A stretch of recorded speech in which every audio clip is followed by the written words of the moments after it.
Oh, what the hell? Focus. Hi, how's it going, everybody? I'm here, I'm back after a few days of not streaming because of the heat wave. It was hell on earth, honestly. This whole thing lasted like something like a week or maybe a little less than a week.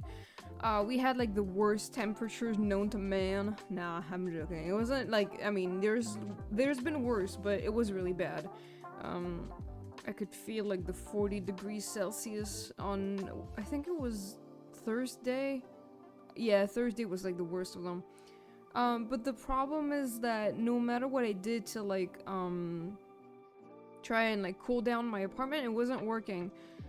So whenever I would come home at night, I would have to, and I had like to set up stream. Playing any video game and just doing anything on the computer was awful because it was like making heat, you know, it was heating up the room even more. It was awful, and I was dehydrating so fast, so I had to be like, I can't stream right now, that's not possible. But I really missed it, so I'm back, and the temperatures have dropped a lot. Like, we lost 20 degrees Celsius, which is fucking crazy. But it's a lot nicer now. Sometimes it's even a little cold, like crazy, right? We're in fucking August, but okay. I have issues with my neck. I don't really know why. For the past few days, it's been hurting pretty bad. Probably has to do with like bad posture or like I'm old. I don't know. I'm just reclining my chair a little bit. All right, here we go. Yeah. I don't know. Maybe like sleep in a weird position or something. But other than that, I'm good. I had a pretty good weekend. Pretty productive actually. I'm feeling relaxed and ready to play some Genshin. And I hope everyone here is doing good also. Wait, cause I gotta wait. Oops, I gotta turn on the sound. Book. There's always this issue. Well,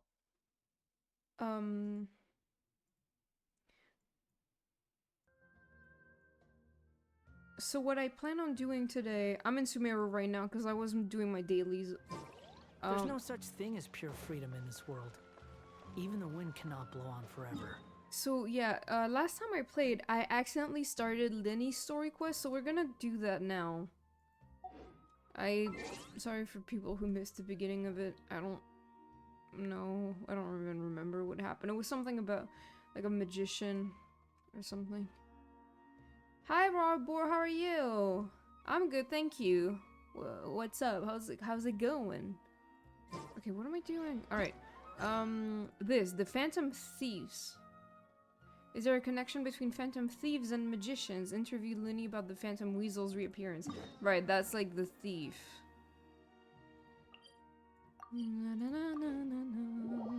So yeah, I'm gonna do Lyney's story quest today, and I don't know how long it's gonna take me. Probably like not much over an hour. I don't think so. But what I will do with the time that is left after that, I will play a word quest, which is the adventure team one. I forgot the name of it. I'm good, getting into trouble per usual. I'm glad to hear you're doing good. Get into trouble? What are you doing? Anyway, oh, also I've been doing a lot of Fontaine exploration and it's been really fun. I love this place. Exploring underwater and everything. I have almost all of the waypoints unlocked at this point. Like I think I'm missing like 4 or 3. I think they're linked to like a story quest. I mean, not a story quest, a world quest, which is fine. I love doing like the story bits too for exploration, like in Sumeru. It's great. What am I not doing? Got me a new laptop, so I'm adjusting everything. Oh man, new laptop sounds great though. Where's Lyney? Okay, Lyney.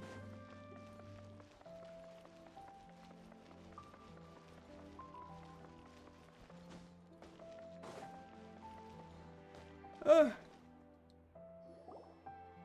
Wow, Mr. Magician! How did you know which card I picked? Oh, it's simple. Come closer and I'll let you in on my secret. Magicians have a special skill called telepathy, which means we can read other people's minds. Yeah. Really? Then, what am I thinking now? Oh. Well, first you need to relax, because I can see that you're clenching your fist in your mind, as if to say, no, I mustn't let him guess it. Aww. And now you're getting a little flustered. You're trying to find a way to empty your mind, to think of nothing at all. But the more you try to hide a secret, the easier it'll come out. You snuck out from home today, didn't you? You told your family a little lie so you could come out and play. Now, that's not a good habit. You can tell? Oh boy. You really can read my mind. Of course. Oh, and that's the end of my performance. You should really be heading home. Remember to apologize to your family, all right? They must be worried about you. All right. Got it. Bye, Mr. Magician. Bye.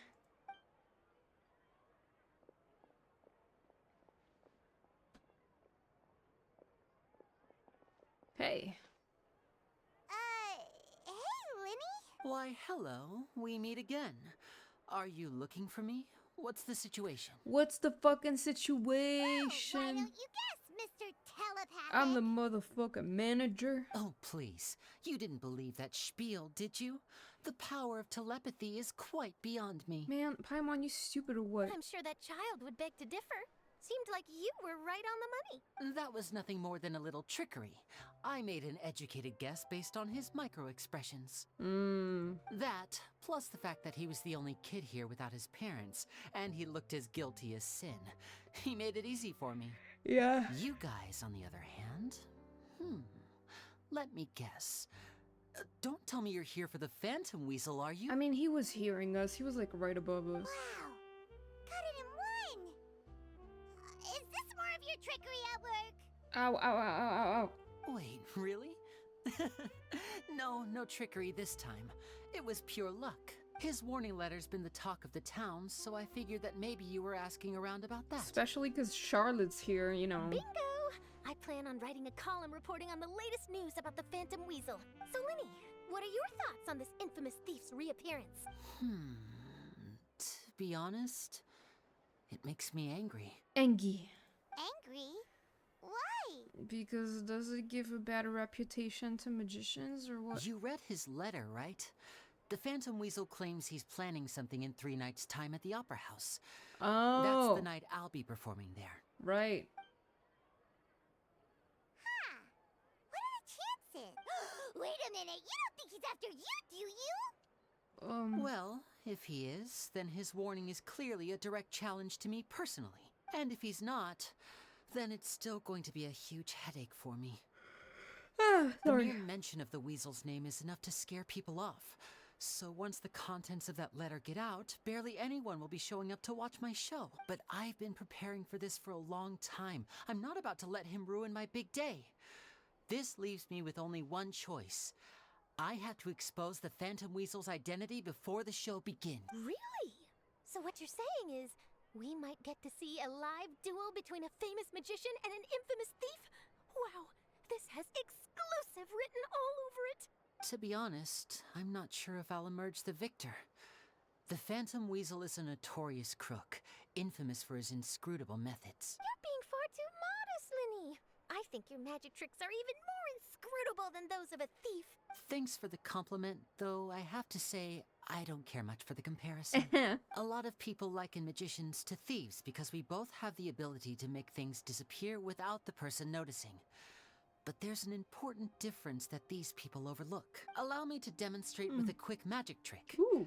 Here, I have a flower, just an ordinary flower that was picked not long ago. Watch it carefully now. 3, 2, 1. It's gone. It's gone. Where'd it go? That's the question. Where did it go? Therein lies the difference between us. Thieves make precious things disappear, but only magicians make them reappear. If I could now invite you all to check your clothes, there might be a surprise in there somewhere.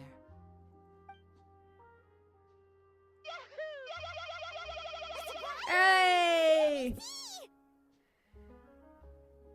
Thank you so much for the follow. Also, I'm so sorry. I'm just realizing that I'm not sure how to pronounce your name. Is it Kai or Kay? I'm so sorry for asking this. Hi, how are you?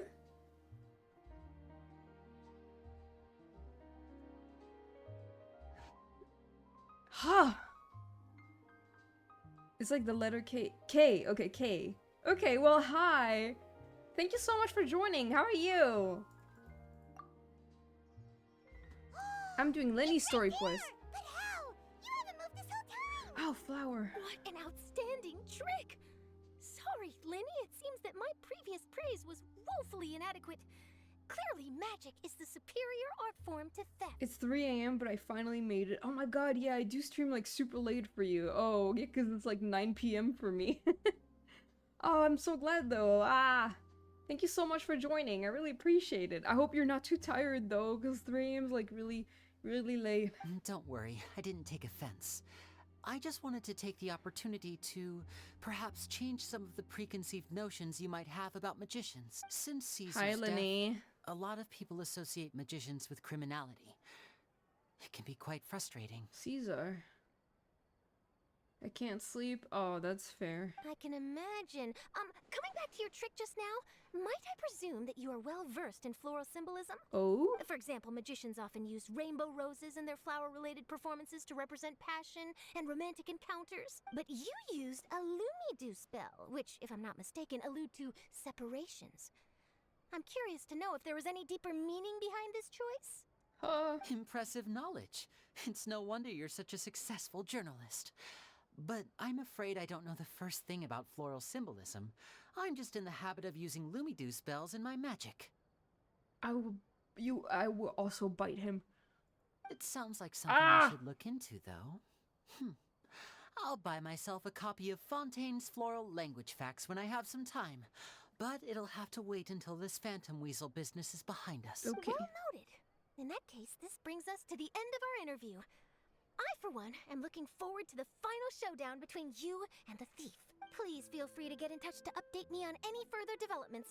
Otherwise, I will of course see you at your show in 3 days' time. But let's hope the Phantom Weasel is caught by then. If there's nothing else, I'll be off. You've given me lots to work with here, and I've got no time to lose if I want to write that exclusive piece. I'll see you all later. See ya. So, Lyney, are you gonna tell us how you did that flower trick now? I'm afraid that's my little secret. Well, magicians are entitled to their secrets. Fine then. But Keeps your it's secret. really itching to know how it's done. Just look it up feel on it too, Google. right? So itchy. The Phantom Weasel, you sure you'll be able to handle him? I can take him. Not so itchy then, huh? Well, since you're so concerned, how would you like to serve as my temporary magician's assistants and help me investigate? Yeah. Magician's assistants? Magician's That assistants? sounds fun. Assistants are technically magicians too. Also, it'll bring us one step closer to figuring out how that darn trick is done. Shall we go for it? What did you say? Okay. What happened? We'll help you with your investigation. Excellent. Thank you for putting your trust in moi. Moi. The first thing we need to look into is who Caesar really was. Bro. If he truly was the Phantom Weasel, that means that the weasel is dead, and whoever wrote this warning letter is just a copycat criminal. But if he wasn't the weasel? Well, that'll make things more interesting. It would mean that the weasel lives, and he's been laying low all this time in some corner of Fontaine. Just ignore me basically barking in a chat for him. I can't. That's okay, you know? You're so valid. And if we're investigating Caesar, his fiancée Gemma is a good place to start. Word is that she visits the cemetery often, so I asked Lynette to wait for her there. We should make a move. Let's go and rendezvous with Lynette. Yeah. I need to have like a fucking truck run me over right now. Like, okay, I have like the worst.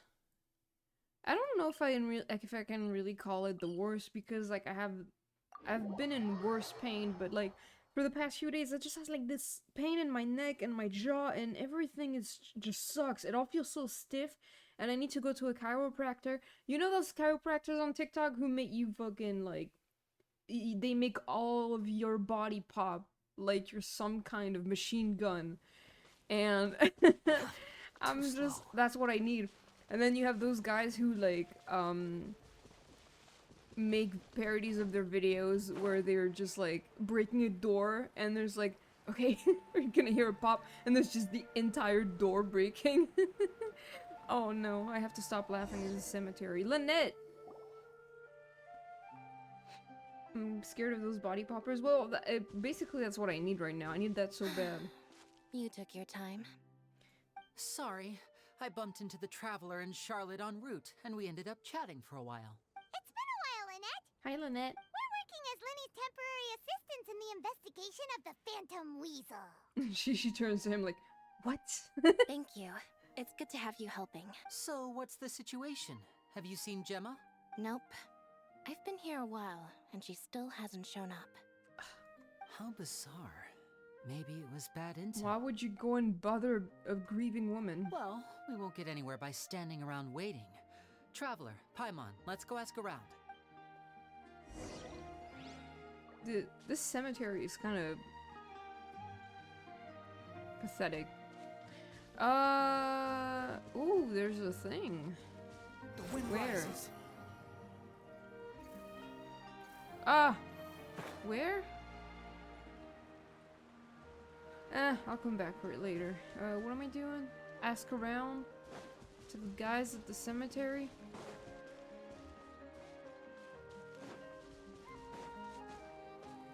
So your husband just died, but can we talk to you about your car's extended warranty? So true. Balthazar! Excuse me, good sir. Do you by any chance know a Gemma? Gemma? You mean Caesar's fiance? Sure I do. What's this about? I'm just trying to get a hold of her because I need her help with something. I heard she comes here a lot? Yeah, she does. Poor thing. It's no secret why either. Oh, I see it. She's heartsick. It's on the boat. Ever since Caesar passed away, she's been coming here once every week to clean his grave. Oh. Often she just sits there in front of his headstone, lost in thought.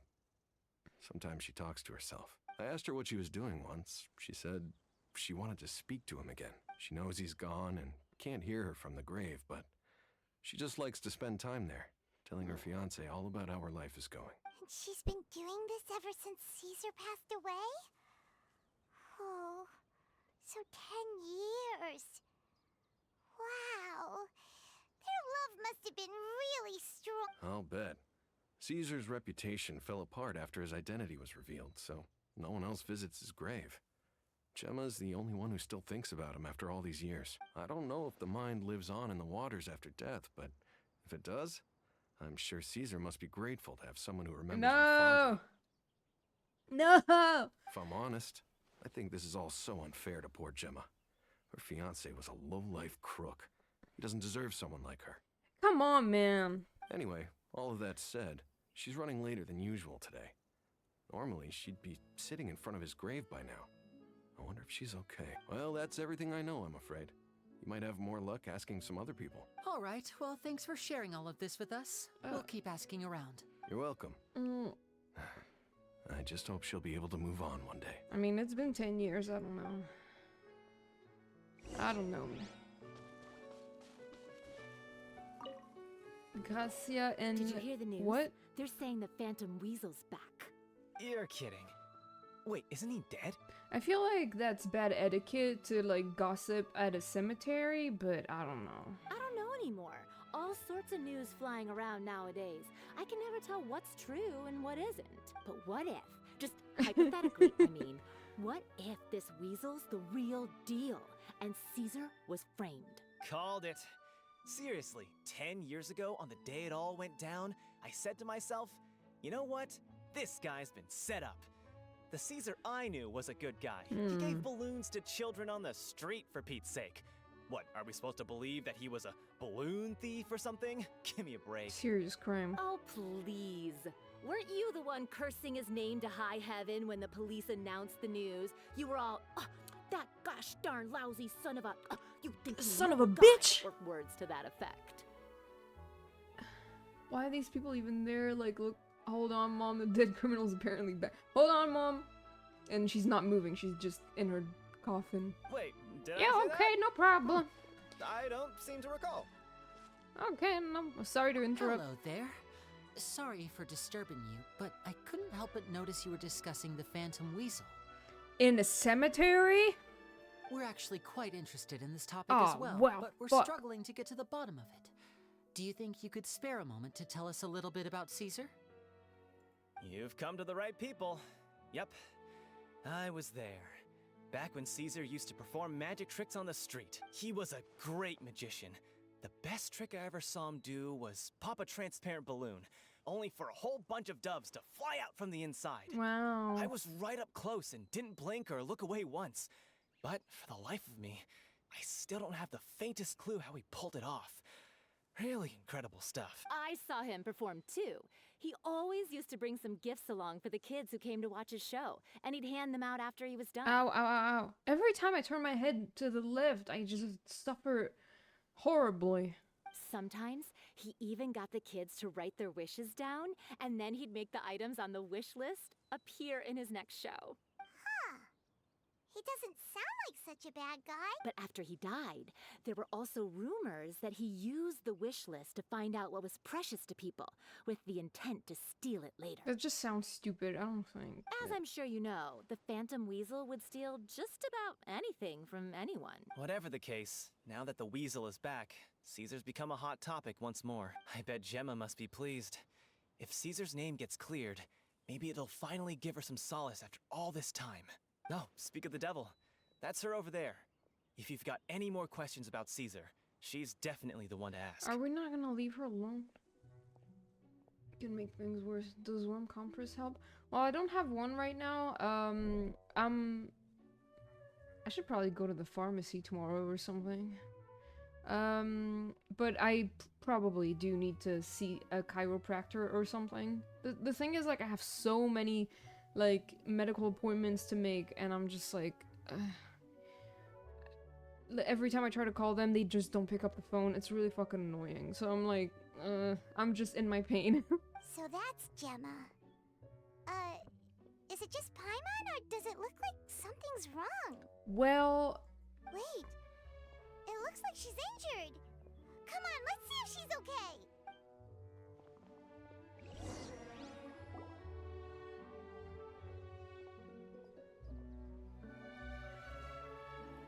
leave her alone, my god. There. You're Gemma, right? Like 4 people accosting her. Who's asking? Don't be afraid, we mean no harm. It looks like you're injured. Oh. How bad is it? Thanks for your concern, but you didn't answer my question. Who are you, and what do you want with me? My name is Lyney, and this is my sister Lynette. My name's Paimon, and this here's the Traveler. We're investigating the Phantom Weasel. Oh my fucking god. The Weasel posted a warning letter this morning. If he still lives, that means that Caesar was falsely accused. You knew Caesar better than anyone else. So if you're willing, we'd love to hear what you think about all this. I promise you can trust us. We won't hurt you. In fact, we'll do all we can to keep you safe. I never believed that he was the Weasel. Huh. I suspected as much. Okay, so going back 10 years, do you remember anything strange in the weeks leading up to the accident? Did Caesar have a falling out with anyone, for instance? No, not that I know of. Got it. All right, sorry for disturbing you. If you don't have any more questions, please leave. I want to be alone with him. Okay. That was like one single question. Judging by the look on her face, there's definitely something fishy about her. She's lying. She definitely knows something. Perhaps she simply doesn't trust us, with good reason. That's fair. We're just a bunch of strangers who showed up and started questioning her about things that happened a whole decade ago. At a It makes sense cemetery. that she'd be wary around us. Yeah. In any case, I doubt we'll get any further here, so let's call it a day. Meet me outside Hotel de Boer tomorrow, and then we'll start the next step of our plan. Okie dokie, Lyney. Yeah, that's let me go grab that. Let me go. I'm gonna go grab it. Squall and Fury. Oh man, this is so cool. No! This is painful. Ah, fuck. Ooh, this.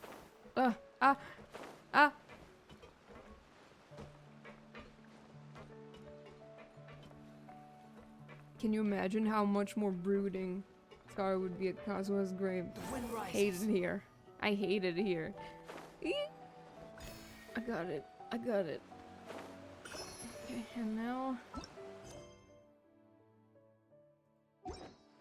I'm going to scream. Hello?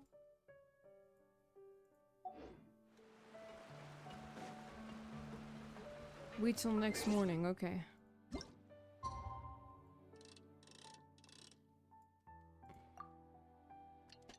Ugh.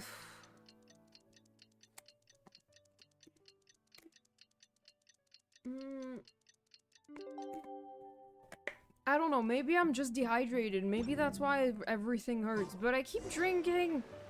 I drink so much. I don't know if I can drink anymore. Then how much I'm already drinking. Lyney! Over here. Hi. Lynette's not joining us today? I've had her follow Gemma and see if we can make any inroads with her. They should be at a cafe right now. Still, I don't think that Gemma's likely to open up to us. So, we need a contingency plan. What should we do? Today, We we'll fucking be crawl looking into a guy towards named Lyney? Lorenzo, Caesar's former pupil and assistant. When Caesar passed away, all the stolen goods discovered in his home were confiscated and returned to their rightful owners. But Lorenzo was the only one privy to all his magic secrets, and he inherited his craft. Yeah. Before long, Lorenzo was the next big magician in town, his fame surpassing even that of his master, and it made him very wealthy. He's since left the magic scene though, and these days, he's a wealthy businessman with his fingers in a lot of different pies. I had to pull a lot of strings, but I managed to get him to agree to a couple of drinks with me. Be warned though, I hear he's got a hair-triggered temper. We'd best be careful. Okay. Sure. Talk to Lorenzo at the hotel.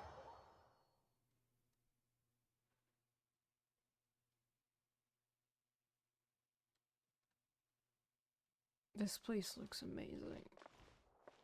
I want to eat here.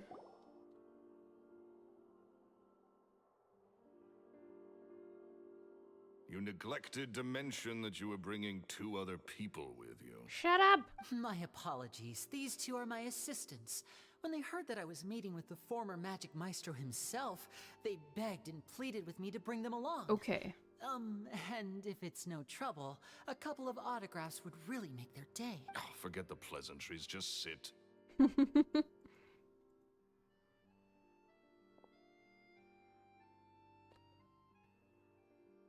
Lyney, now he thinks I'm Can't word of cringe. This guy.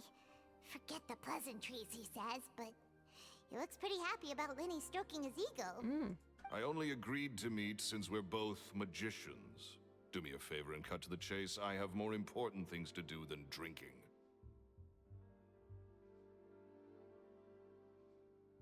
I love how the NPC clothes are like flat to their body. It's like they were a tight pattern bodysuit. Yeah, like it's kind of, yeah. Much obliged, sir. Yeah, like As it this man happens, is not the matter I breathing. want to address is also related to magic. Yesterday morning, a warning letter from the Phantom Weasel appeared on the entrance to the Opera House. He claims to be planning something for the same evening that I'm scheduled to do a magic show there. As such, I believe that I may well be his target. I have to get to the bottom of this to ensure that my show can go ahead as planned. Naturally, any investigation into the Weasel starts with a few questions about Caesar, who... What is there to investigate? Caesar was the Weasel and he's been dead for 10 years. So what if some sick creep thought it'd be funny to write a warning letter? It changes nothing. Are you trying to tell me you actually bought it? I mean, it could be some other guy, but the threat is still there. Please, sir, no need to get so worked up. I do concede that a copycat is but one possibility. Possibility? It's a fact, Lyney. Look, my patience is limited, so listen carefully while I'm still willing to put up with you. The Weasel is dead. Period. Everyone knows that, so do yourself a favor and quit this investigation. It'll lead you nowhere. Look, if this affects your magic show in any way, I will personally compensate you for any losses. Okay. Oh, sir, I'm honored, really. But this isn't about finances for me. My pride as a magician is what's at stake here, Lorenzo. Copycat or not, this person has thrown me the gauntlet, and I must meet their challenge head on. Oh, look at that little guy over there. Your pride? Don't mince words with me, boy. Just tell me, what exactly are you seeking to do? I want to find out the Phantom Weasel's true identity. I have to know for myself what really happened 10 years ago. What would that accomplish? And what do the events of 10 years ago have to do with you anyway? Look, you of all people should know that a magician never reveals their secrets. And in any case, dead men don't talk. So if you really care about your magician's pride, then you'll forget about Caesar and move on. Uh-oh. This is getting awkward. Lorenzo? Is that? Oh, it is you! I know that big, booming voice anywhere. What's up, my man? Want to grab a drink with me? What's up, my man? Another day, I'm busy. Oh, come on! You can't be all business all the time. You know what they say? Live fast, die young. Skate fast, eat ass. You gotta learn how to kick back and relax once in a while. If I wanted your life advice, I'd ask for it. Now get out of my face and go be drunk somewhere else. Sorry, my good sir. I don't believe I've had the pleasure. Oh. Oh, hey! Edmondo. He and I are business pals. We worked together a bunch of times. This is your first time meeting him? Oh, he's always like this. Foul-mouthed and hard-nosed. Never heard a kind word out of this guy the whole time I've known him. Jesus. And he wonders why he can't get a girlfriend, despite being, what, pushing 40, 30, something? Anyway. Point is, a lot older than when he first got rejected by the girl he was into. And he's still into, from what I hear. Oh my god, okay. Well. Shut up and get out of my face. Another word out of you and you can forget about doing business with me ever again. Do I make myself clear? Sorry, I may have had a little too much to drink. All right. Yeah. I'm gonna leave. Don't work too hard. He's good at it.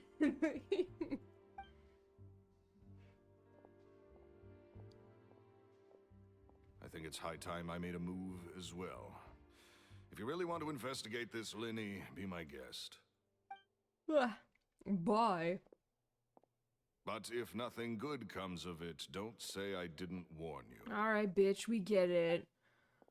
Jesus.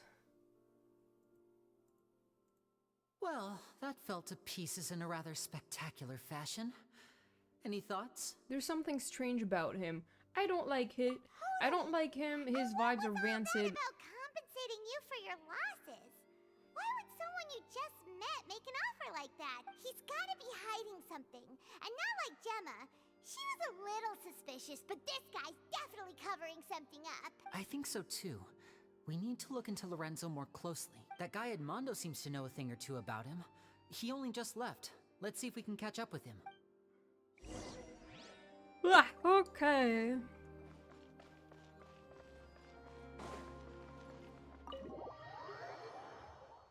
Sorry if I keep yawning. I'm literally like, I didn't take a nap today, so I'm kind of sleepy.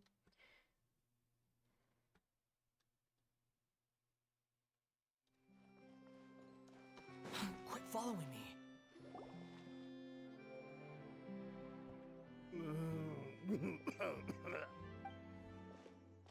You okay there? Who are you? Oh, it's you guys. Don't worry about me. I must have had one too many. I just need to ride it out. Okay. I say way too much back there, didn't I? Yeah, I nearly talked myself into complete financial ruin. Note to self, no more drunken chats when Lorenzo's around. So, he was serious about threatening to cut you off? Ugh, Paimon knew he was a bad egg! Hey!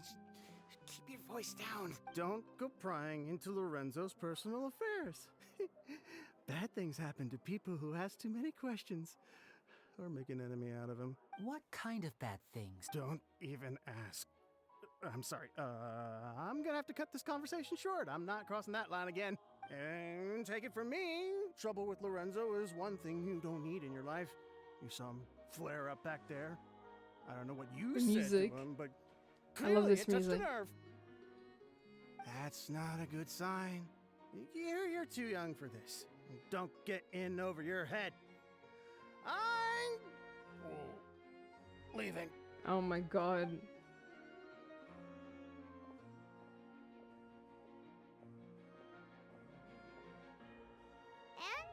there he goes. What do we do now, Lyney? Shh. I think we're being watched. Someone was listening in to our whole conversation. Suspicious mafia man. Don't say anything and don't look back. Any altercation in the city will attract the guards. We better take this elsewhere. I love Lenny's bra strap. I want to pull it. That's fair. I didn't even notice he had that. I will look next time. Oh god, it's far away. Never mind. I want to take this outside, bro. Meet me in the pit. Ah. Squall and Fury.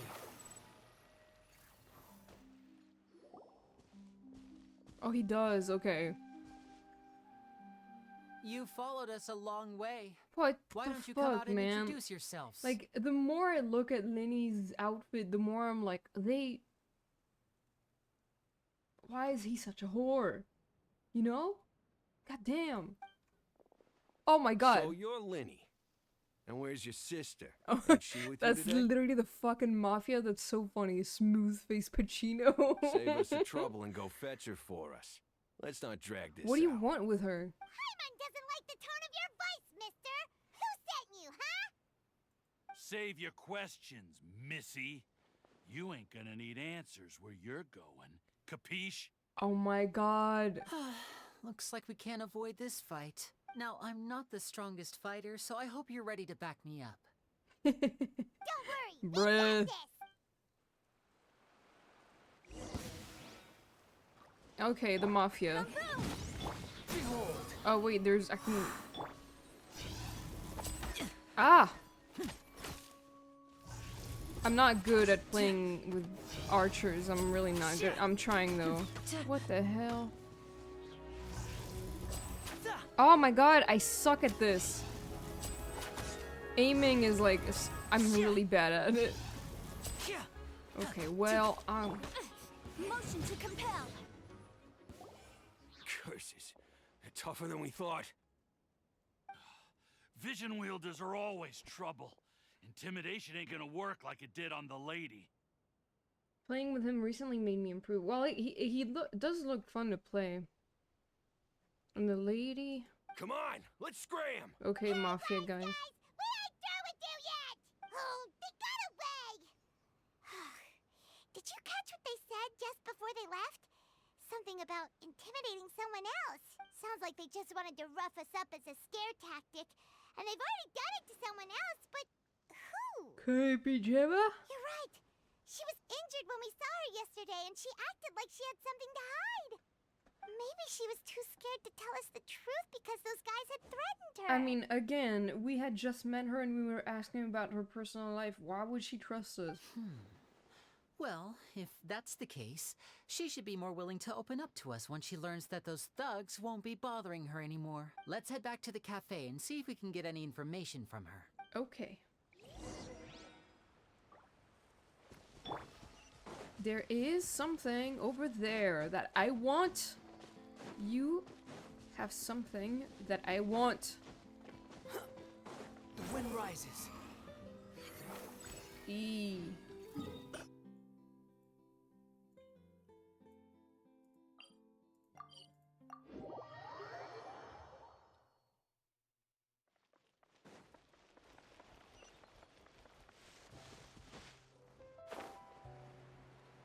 Hardcore.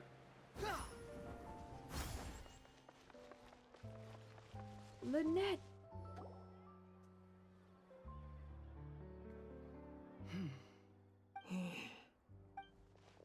Gemma? You again. What is it this time? We just ran into the men who've been threatening you, and we gave them a taste of their own medicine, so you can relax now. We're here to protect you. What? Why? I didn't tell you anything. Why would they come after you? Sounds like they're no strangers to you. That's putting it mildly. I know them all too well, and I hate them with every fiber of my being. It's been 10 long years, and still every time I try to look into Caesar's death, they show up and warn me not to do anything stupid. How do I know I can trust you? Do you really think you can get to the bottom of it all? And why are you doing this? I'm afraid I can't reveal all the details just yet, but I can promise you this. I will expose the Phantom Weasel's true identity, because you see, this is a personal matter of the utmost importance. Oops. Okay. How can I help you? I've heard that Caesar used to have a magic workshop where he kept a lot of his personal effects. If possible, I'd like to take a look at them. Do you know where it is? The Fleuve Sonde. But the place was sealed up by the police after his death, and no one's been there since. I also know that the Fleuve Sonde is dangerous territory. Lots of hostile groups lurking around.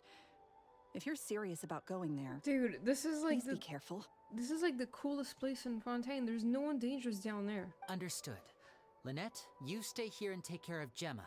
Don't let her come to harm. Got it. But if I'm staying here, I'm ordering dessert. That's okay, Lynette. I mean, bon appetit. But stay sharp, too. They're likely to come for you while I'm away. Bone apple teeth. Okay. All right. Power saving mode off. I'll start taking this more seriously now. She's so funny. Whatever you do, please be careful. If anything happens to you because you're investigating Caesar, I'll never be able to forgive myself. With me here, nothing will happen.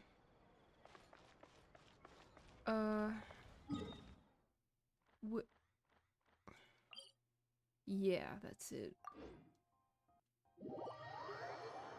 I love Fleuve Sonde. Too slow.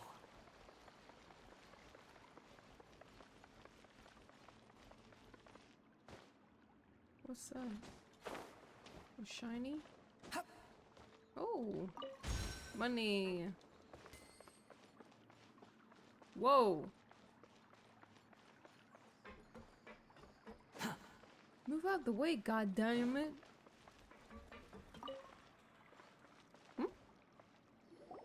If Gemma gave us the right location, then the workshop should be right nearby. Looks like these boxes are blocking the entrance.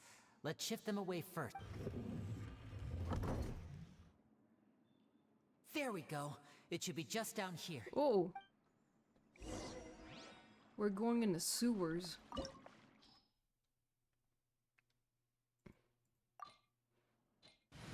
Ah!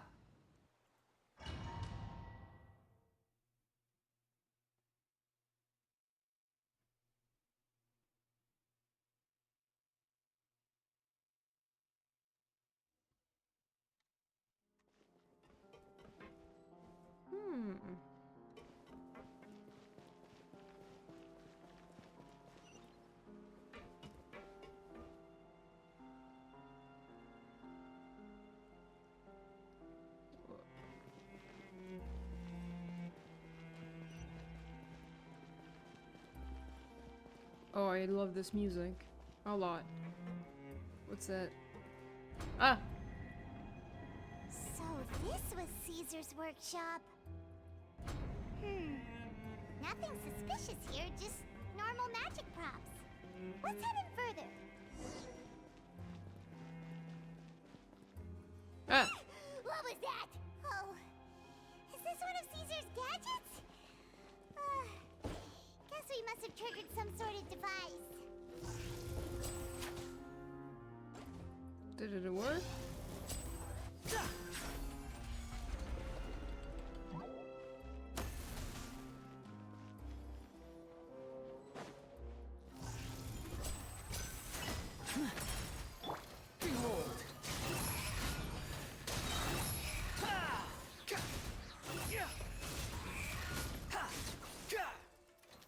Ah. Whoa. Look, the doll in the box is glowing. Mm-hmm. Mm.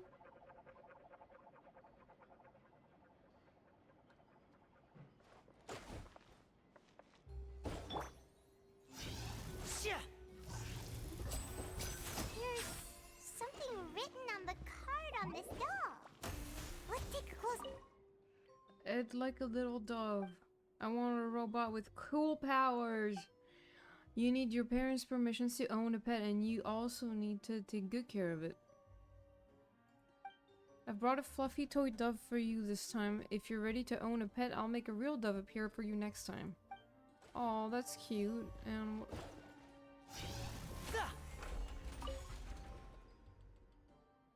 oh, I want a bucket of fried chicken that never runs out.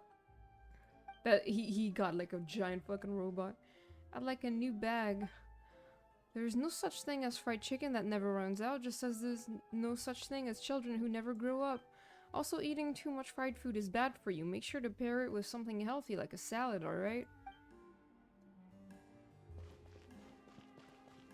This guy's lame, sorry.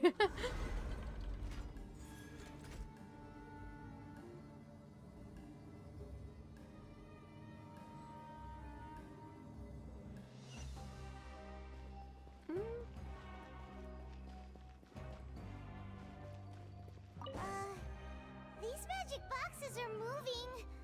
What do we do? One of them looks different from the rest. Let's investigate.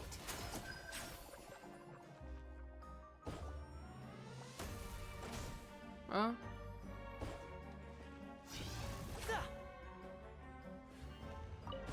Wait, what? Okay, this one, the gold.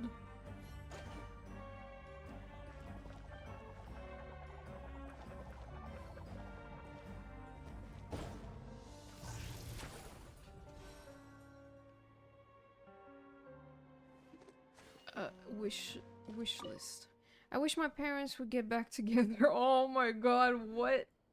I wish for good grades in my next exam. I wish for my little sister to have a normal life free of danger. Aww. I want you to know that you can always share your troubles with me, children, but some wishes need more than magic to make them come true. They need the power of your hard work. I wish you the best of luck and hope that all of your wishes will come true, Caesar. Well, it was Lyney probably, right? I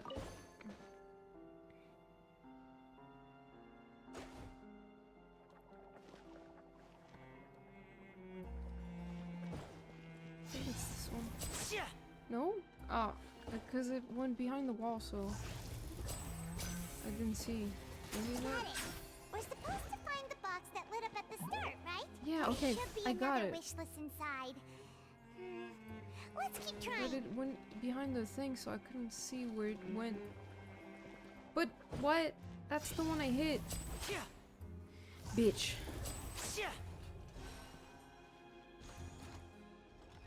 Oh, this is like some Alice in Wonderland shit. I love it. When do we get to go to your wedding, Uncle Caesar? I want to watch your shows even when I'm grown up, Uncle Caesar. Do you have to go on tour? Can't you stay here with us, Uncle Caesar? Oh my, this round of wishes has rather exceeded my expectation. The wedding will be held very soon, and don't worry, you're all invited. The tour has already been scheduled, but I will definitely be back, and you'll always be welcome at my shows if you like magic. Well, ah.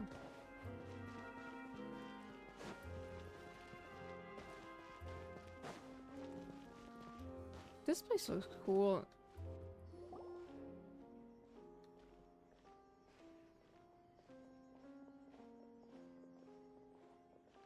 That's weird. Have we reached the end already? There's nothing here. Maybe this was a wasted trip. Lyney, what are you looking at? This place seems a little too ordinary for a magician's workshop. What? There's a distinct lack of mystery. What the fuck do you mean? Ordinary? We've triggered quite a few devices on the way here. I'm starting to wonder whether Caesar built this whole place as one big, elaborate magic contraption. If so, then there must be more to this place than meets the eye. Maybe a hidden room somewhere. I guess so, he is. If I just move this book, then hopefully... And... presto. Oh. Secret pass. Passageway! How did you know? I'm a magician too. And apparently, great minds really do think alike. Real. Looks pretty big inside. Let's head in and take a look around. There's a chest. Ah!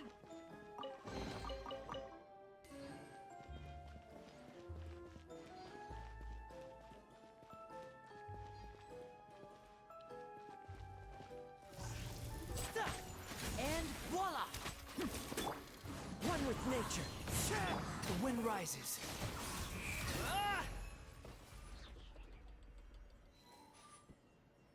There any chest around here? No. There is one here.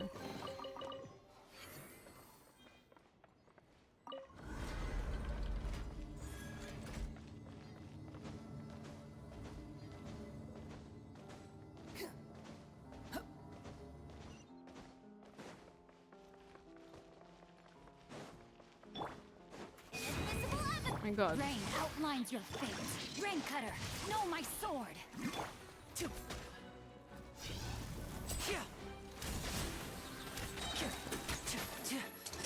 Here comes the finale. Man, his fucking animation for the...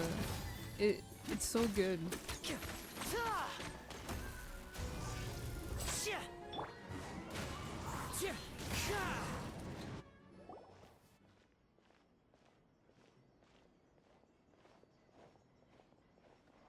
What is this, an Iron Maiden? Stop, Lyney. Is there some device in that box?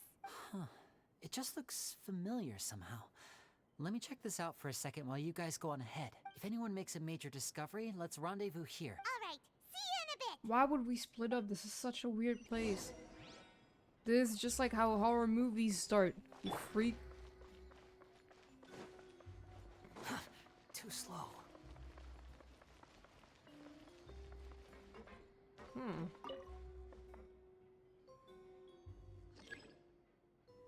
Ah, I see. Oh no, that looks hard. Okay, are you gonna move again or no? Ah. Bitch, what the fuck?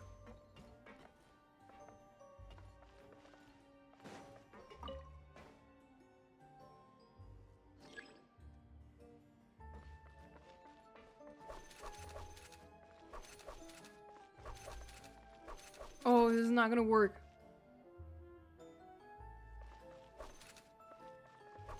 How did I make this work?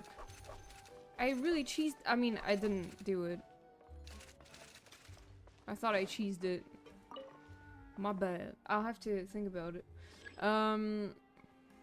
Yeah, I mean, I'm assuming I have to do that.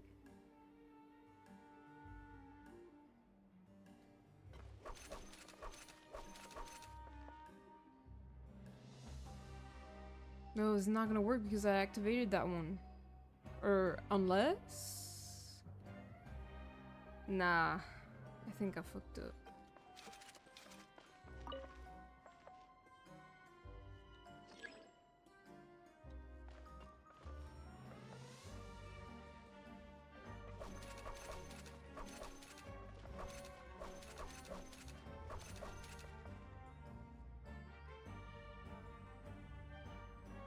No. Oh, seems like we can't step on the same we've got to finish it in one run, huh? I'm on it. Got it already.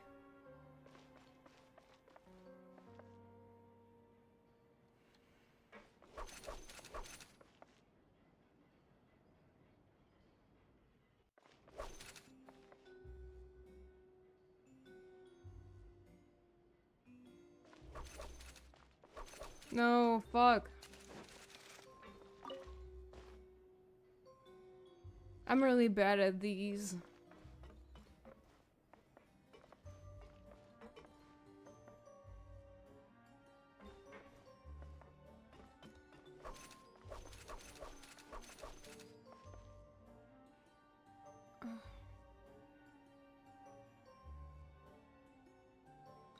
Well, okay, so, I probably have to, like, start here and end it over there somehow. I mean, it doesn't look that hard. Maybe I'm just stupid.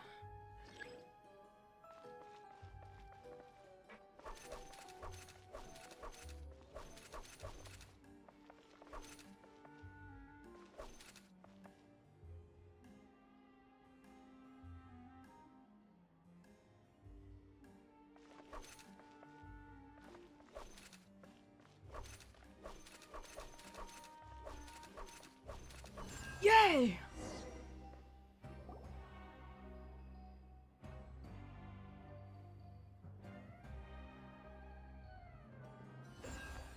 It's like a top hat. Let's fucking go!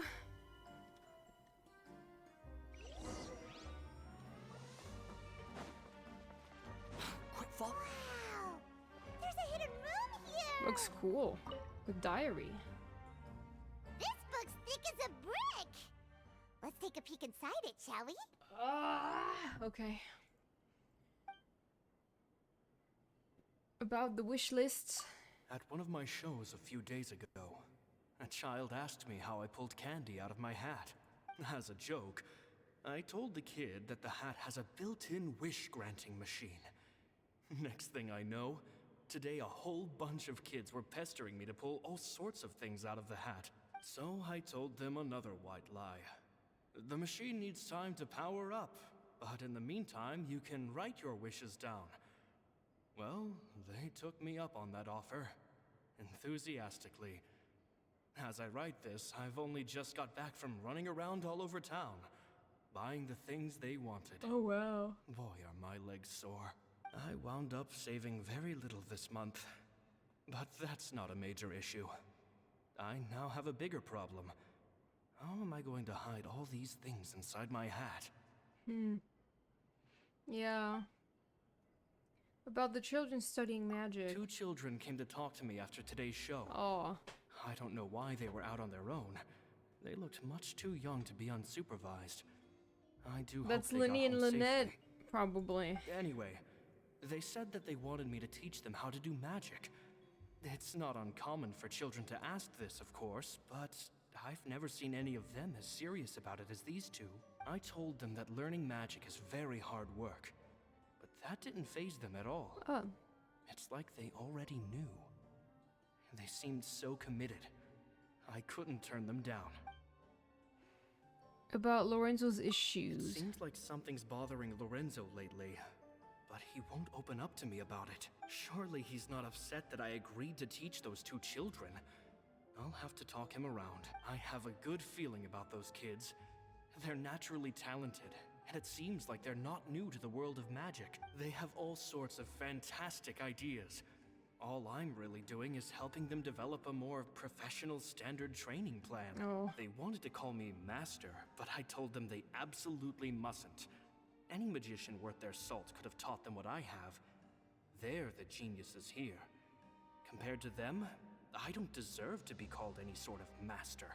With time, I have no doubt that they could become far greater magicians than I. My only concern is why they're so mature for their age. Oh. I fear they've had to grow up too fast. I don't dare to imagine what they must have been through. Gemma thinks so too. She doesn't like being around Oh them. my god. Says that their eyes are too piercing. They don't bother me, but then again, I've never been the sharpest tool in the shed. I ain't the sharpest tool in the shed. About the farewell? It's nearly time for me to go on tour. I asked the two kids if they'd like to come with me, but they shook their heads. I once overheard them talking about their father and their mission. Sounds like their parents have other plans for them. Their mission. I guess we'll be parting ways soon. It's only been 10 days since I first met them, but I think that I've gotten a feel for their personalities now. They're very tough, but also very cautious, and they trust no one but each other. This, I fear, is not a good habit to have. They hide things from me too. For example, when I asked them where they live and why they wanted to learn magic, they lied. That's the thing about children. Whenever they're trying to cover something up, it always shows somehow. Oh my god. I can sense that their lives have been hard. Possibly even dangerous, too. They're not like other children. It's a shame that I can't do more to help them. After thinking things over, I decided to tell them a bit about how I see the world. It's full of lies and falsehoods. And that is why we must find our own truth. P.S. I hope they won't find my nagging annoying. Children are so opinionated nowadays. Will it do them more harm than good for someone they've only known 10 days to lecture them like that? P.P.S. PP. Maybe I'm overthinking this. Children aren't interested in grand philosophies. It probably just went in one ear and out the other. I bet they've already forgotten every word I said. Probably not. Oh, Caesar, Caesar. Just mind your own business next time. Stop reading. Oh my god, Lyney and Lynette. Magic geniuses with a father and a mission, huh? Sounds a lot like he was writing about Lyney and Lynette, don't you think? Yeah, Paimon. So did they meet Caesar when they were kids? Let's go ask Lyney! Lyney!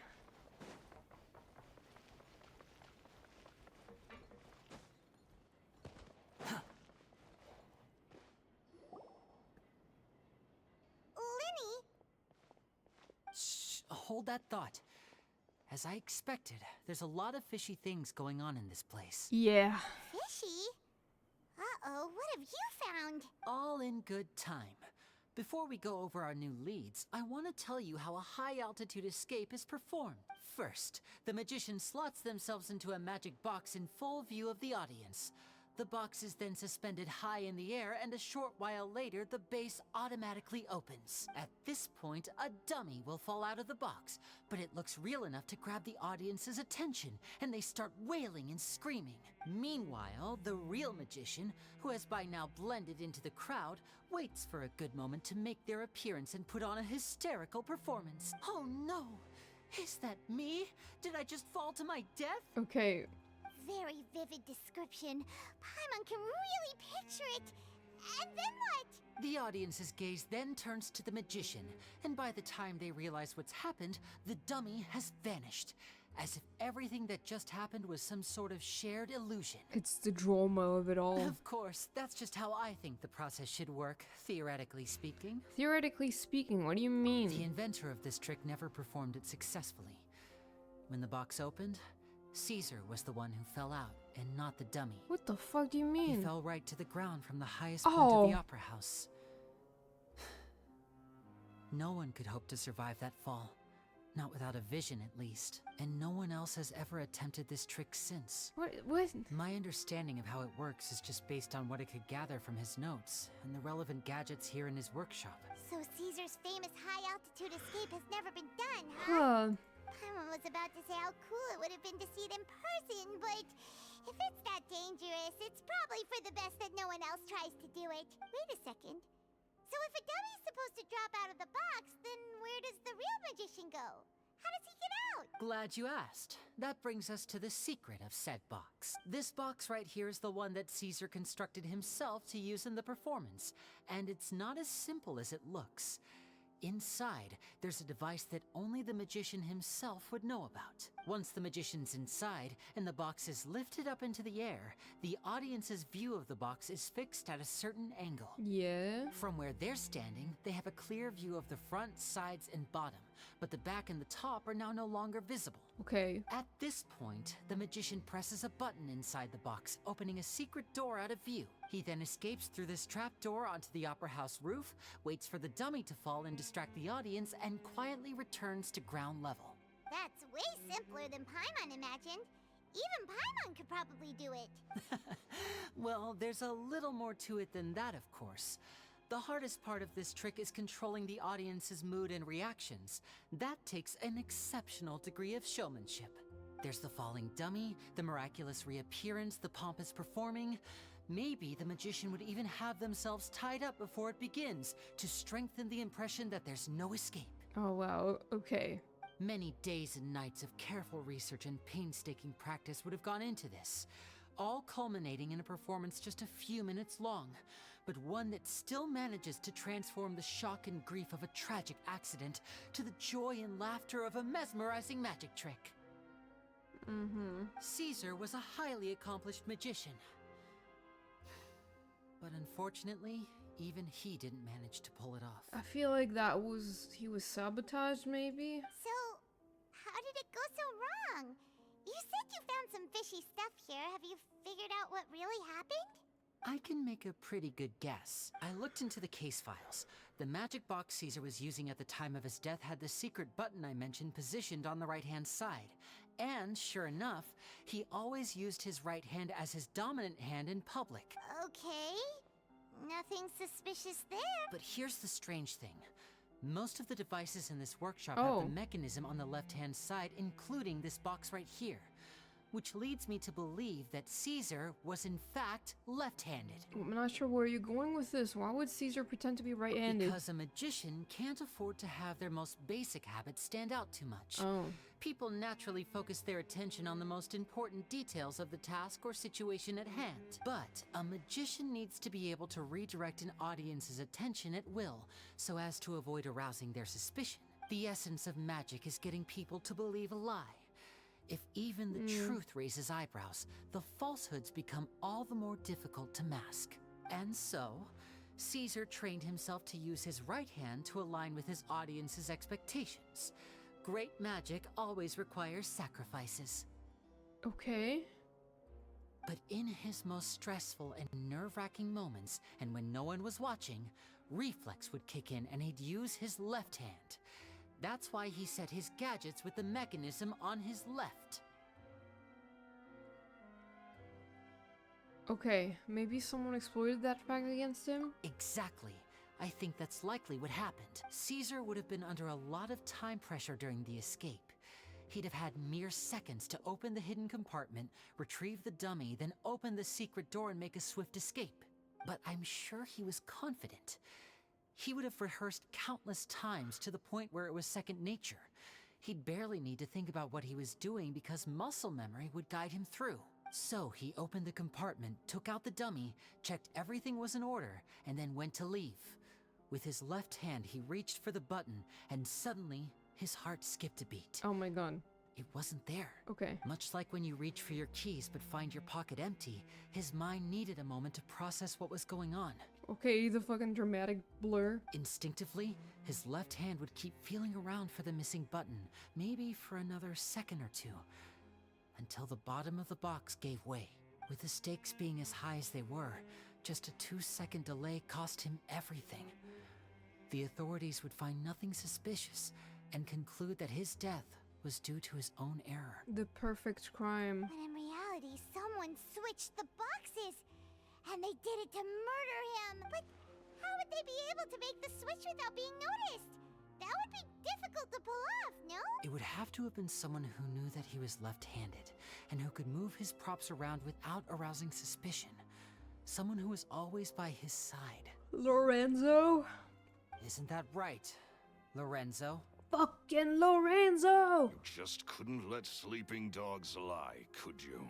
Sus! There's not a lot of people who'd go to all this trouble for some magician who died 10 years ago. I didn't want to have to do this, you know. Silencing you the hard way just creates more problems for me to deal with. You're gonna eat those words. But I gave you your chance. I hoped you'd do what's good for you and back off like the lady, but you disappoint me. You mean Gemma?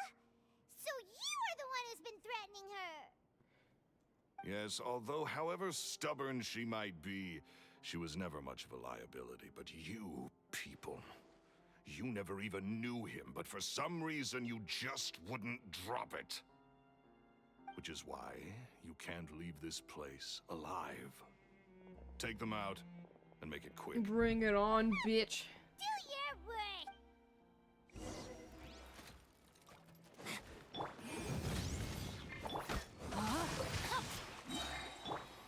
This is very hard to fucking...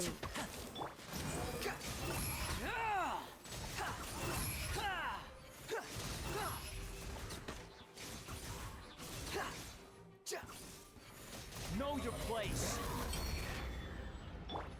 Into the wind. Fallen leaves. Adorn. Maroon!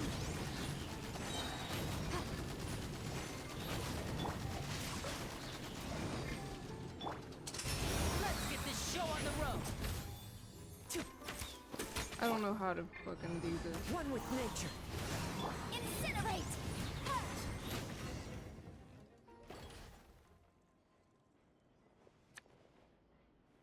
Oh, oh. Okay. There was like some lag. You kids are tougher than you look. Had enough yet, Lorenzo? Your cronies can't help you now. I think it's high time you started talking. And what I'd really like to know is, why did you murder Caesar? If I had a Mora for every time you said that man's name. Of course you idolized Caesar, everyone else did. But I was the real genius magician. Me, he was just an amateur who did cheap tricks for gullible children. I was the one who made magic into the fine art it is today. The aristocrats doffed their hats to me! So it was jealousy. Damn. Jealousy. Hatred, more like. I hated Caesar. All he cared about was his magic. He lived and breathed it. He poured everything into his street performances and his stupid tours like it was just a hobby to him, never bothering to think about Mora. What sort of fool devotes their life to the art of deception and never has a Mora to show for it? But the people loved him, didn't they? Oh, how they looked up to him. No one gave me a second look. All I ever heard was, "Oh, your master's amazing, isn't he?" Maybe it's just because you suck. Amazing. Yeah, so amazing that he was completely broke. Every other apprentice was living it up at their master's expense, but no, not me. I put in all the work, mastered all the skills, and it brought me nothing more than the life I already had. So you killed him. Why didn't you just leave? He forbade me from using magic to trick people out of their Mora.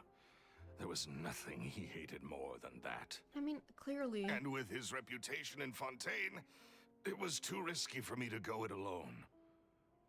As long as he was alive, if I dabbled in my own brand of money-making magic, he would expose me, and it would destroy me. Yeah, exactly. I had to kill him. There was no other way. My God. He had to go. There was like a billion different other ways, man. And this was your only motive? It was reason enough. What other motive would I need? You're a stupid bitch. Well, I was under the impression that there might have been other factors at play.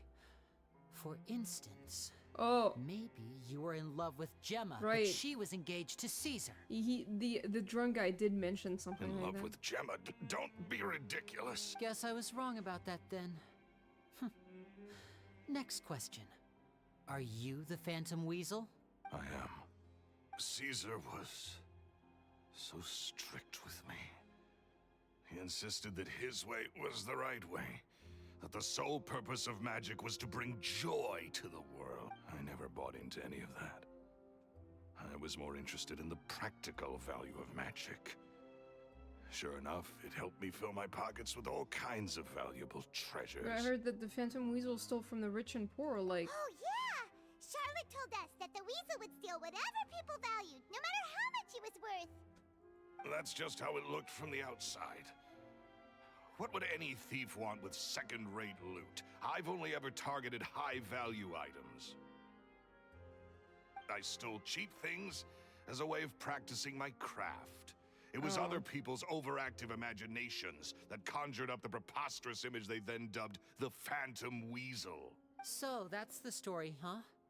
Well, I hope you're ready to tell it all over again during your trial. What choice do I have? You're a pack of wolves, and you've got me between your jaws. You've seen what's here, and my last-ditch effort to stop it getting out has failed. What else can I do? So be it. I've enjoyed power and wealth for the last 10 years, the likes of which Caesar could never give me.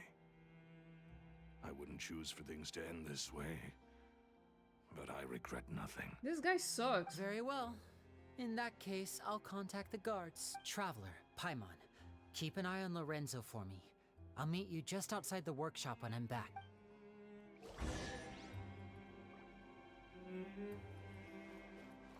At least I can finally stop looking over my shoulder now. Good lord. Well, we're out of here.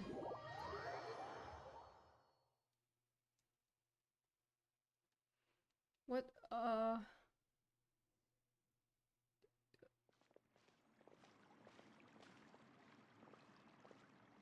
Lyney has told me the whole story. Lorenzo, do you confess to the murder of Caesar and to framing him for the Phantom Weasel's crime? Look who's finally developed a conscience. What kind of disciple murders their own master? I hope it was worth it, because there'll be hell to pay.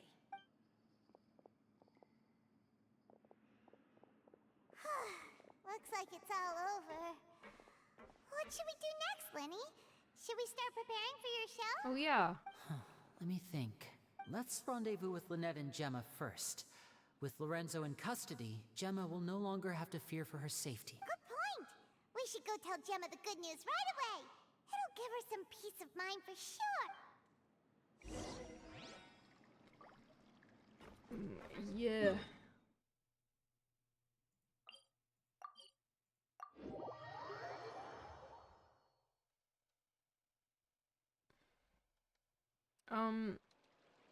I'll be right back. I gotta go grab some more water. I'll be back. I just love the way he says it. Wait, what? He said what? Okay, just give me a second. I'll go grab water.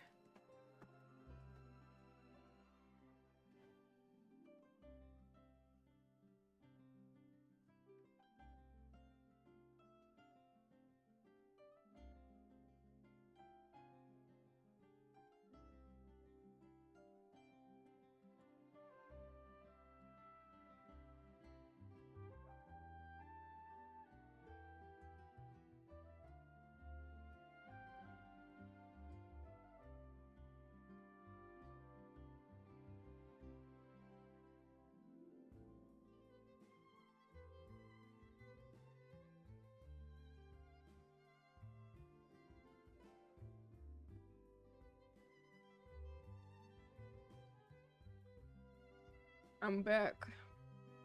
You'll see. Okay. I'll see. Sometimes the law's compatible with human nature.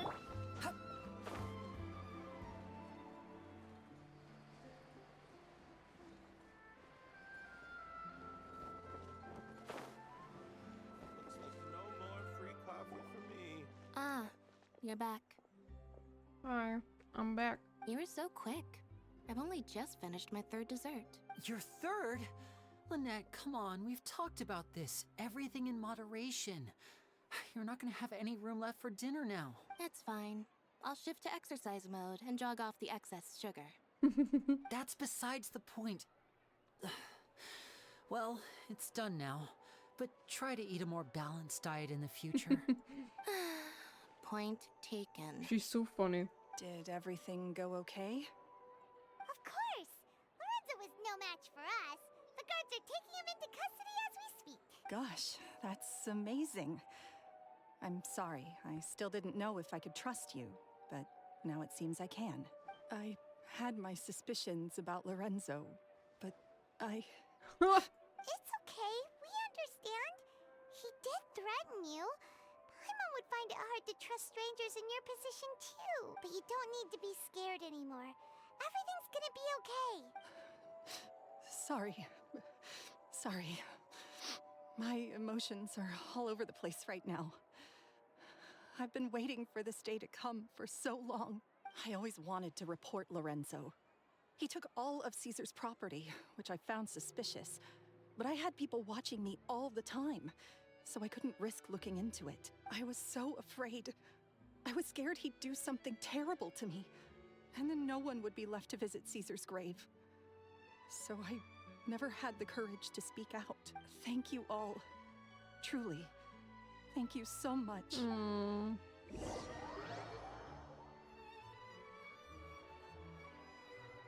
Oh.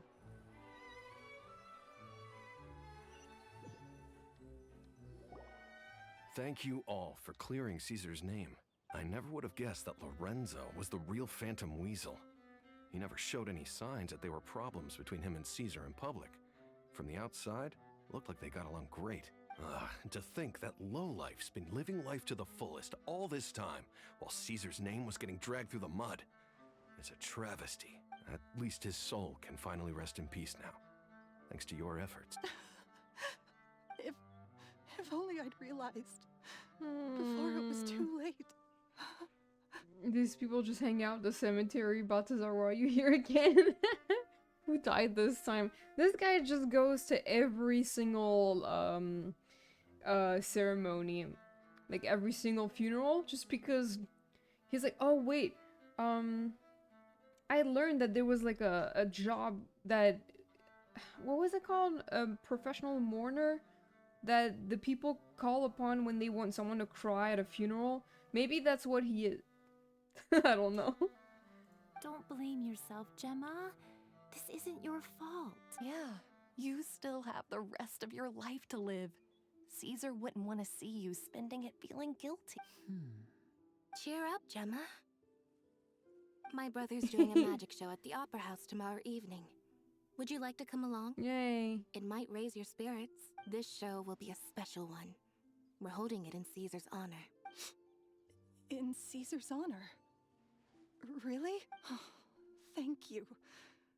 I'll be there. Great. We'll see you tomorrow evening. Traveler, Paimon, don't be late. Don't worry, we'll be there. No way are we gonna miss out on a free magic show. Wait, Paimon feels like we're forgetting something. Oh yeah! Yeah. Diary! We never found out if the two kids Caesar taught magic to were Lyney and Lynette or not. Lyney changed the topic back in the workshop, so we didn't get a chance to bring it up. Oh well. Guess we'll just have to ask Lyney tomorrow evening.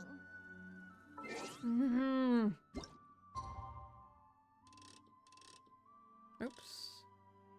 6 p.m. Don't leech off your friend. Paimon pay the fucking ticket. Exactly, she doesn't want to pay for nothing. Just because you know everyone famous in Tevat, Paimon. Think you're allowed to do everything without paying. I got a sharp tongue? I just tell it like it is.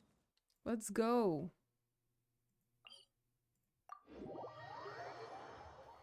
Let's fucking go! I bet there's gonna be like an awesome cutscene. Behold. I heard people say that if you go in the fountain you can hear Farina's voice, but I'm trying and it's not happening for me. I don't know why. I don't know if you have to do like something specific first. Pick up what? What's the what? Oh, that's the song. Okay. You need to turn off the music? How do you do that? Like in the...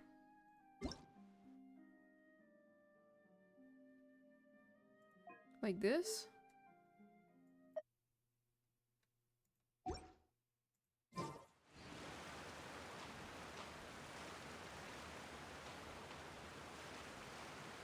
Uh-huh.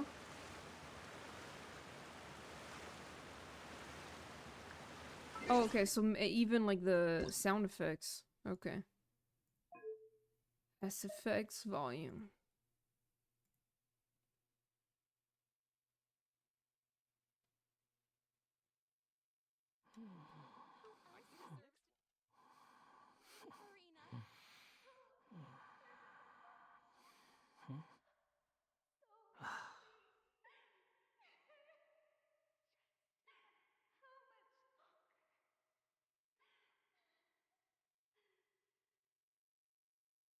What? What did she say? It was so quiet I couldn't really make it out. Is she gonna say it again?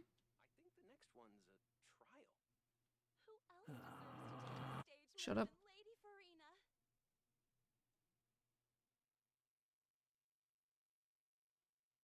I can't, yeah, I don't think it's gonna play again, but I couldn't quite hear what she was saying. That was so quiet.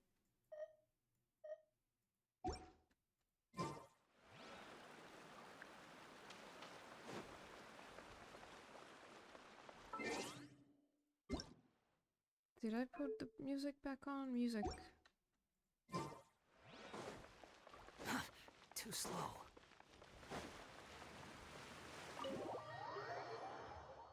Make it stop. Okay, wow, ominous. I heard the words like how much longer, but like that's it.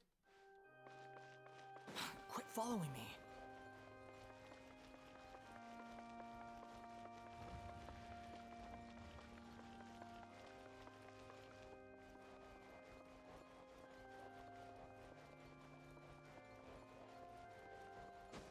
Wait, so Lynette is not participating? What? Paimon's excited to see another of Lyney's magic shows! Wait. Lynette, shouldn't you be on stage by now?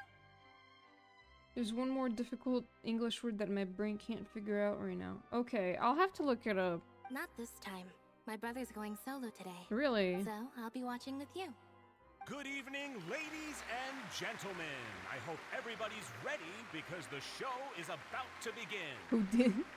The great magician Lyney has prepared a spectacular show for us all tonight, concluding with an all-new grand finale that no audience has ever seen before. Thank you all so much for coming. Now, prepare to join me on a journey through the mystical and miraculous. Ooh, cutscene? What? Exciting stuff, isn't it? Yes, it's just... It reminds me of him. No wonder. Caesar was a famous magician too, so how did you two first meet, Gemma? Well, I was out on the street once, and I saw him performing for little children. Children love magic, because they're willing to believe in things that can't be rationally explained. Caesar had this amazing way of bringing them into a dreamlike world. And somehow, I felt drawn to him too. So I went up and asked him to do a trick for me. Aw, that sounds so romantic. What trick did he do? It was with a flower. He took it in his hand, snapped his fingers, and it magically appeared on my head. I was so happy that day. No one had ever given me a flower before that. Oh, that's so cute! Actually, now that you mention it, Lyney's done that one before. Is that right? Then I suppose he's a romantic at heart, just like Caesar. So let's treasure the time we have with him. After all, you never know when the people dearest to you might be gone. Don't be sad, the killer has been caught. That's right. It's all over now. Paimon doesn't really know how to comfort you, but at the very least, no one's gonna be intimidating you from now on. You can breathe easy at last, right? Right. Yes, you can breathe easy now, Phantom Weasel. What?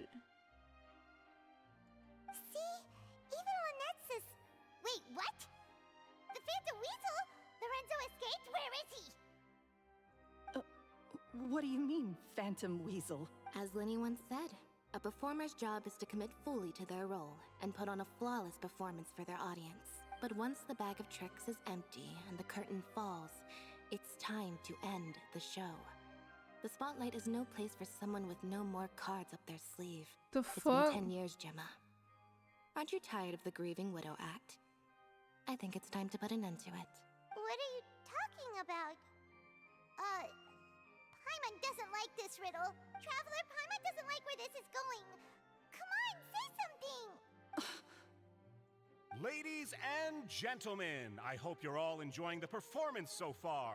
There will now be a brief intermission, after which Lyney will perform the most electrifying act of tonight's show.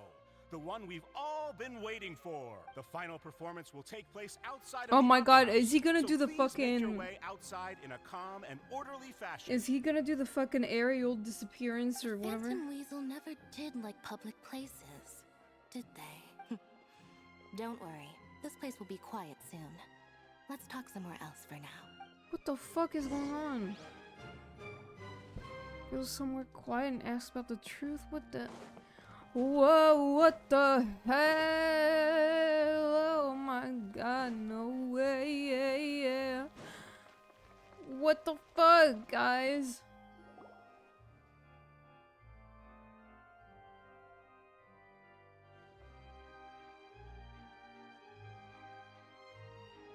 Okay, well, what's happening? Dear me, this is awkward, isn't it? And unfortunately, I'm all out of gadgets, so I'm afraid I can't do any tricks to liven up the mood. This is a big mistake for a magician to make, but thankfully, I do have a backup plan. Now, who wants to hear a story? Okay. Lyney, don't we have more important things to address right now? Yeah, that. Gemma being the real Phantom Weasel a moment ago. Oh, what the heck's going on? All in good time. Magicians are good at guessing what people are thinking.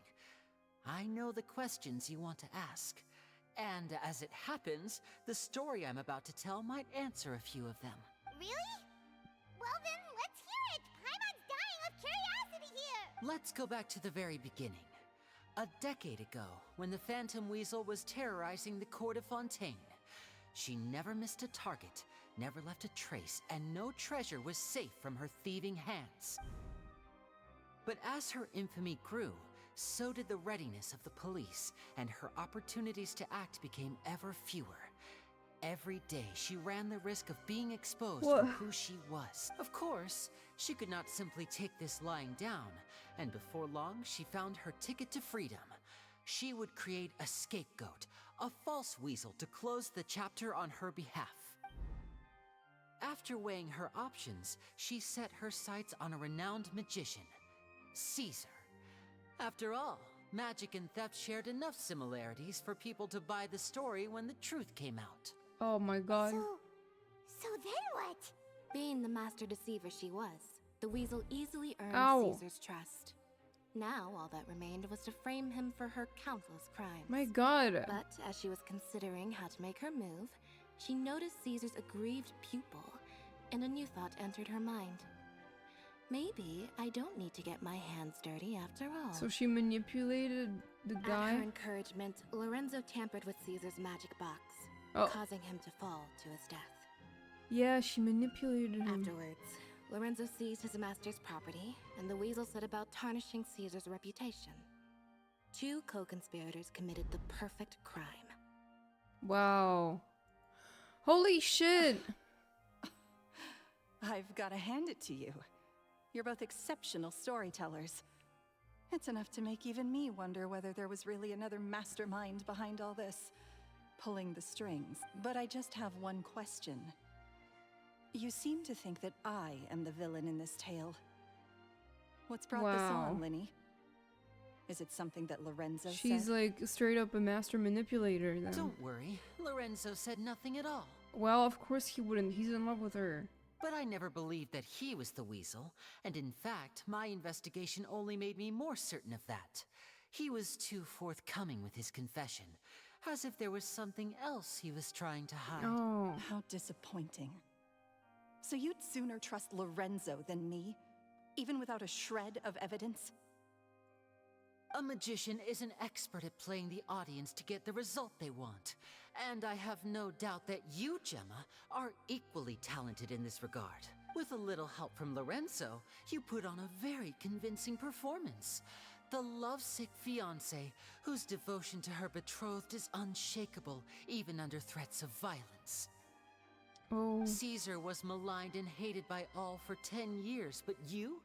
Everyone sympathized with your plight. He was mad as hell. Who would suspect for 1 second that the lovely young lady always seen weeping in front of Caesar's grave was actually the mastermind behind his demise?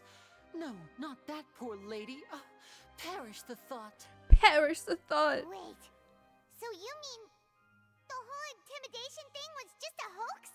Gemma and Lorenzo were both in on it? But why would Lorenzo agree to that? And why didn't he sell her out even at the end instead of admitting to being the weasel himself? Yes, why indeed? Maybe Gemma herself could enlighten us on that question.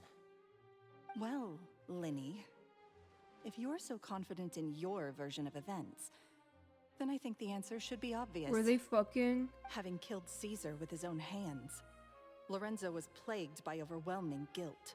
Revealing the Phantom Weasel's true identity would serve no purpose. But if the Weasel remained free, then she could take care of Lorenzo's loved ones. An excellent answer, though sadly a little dull. Is that right?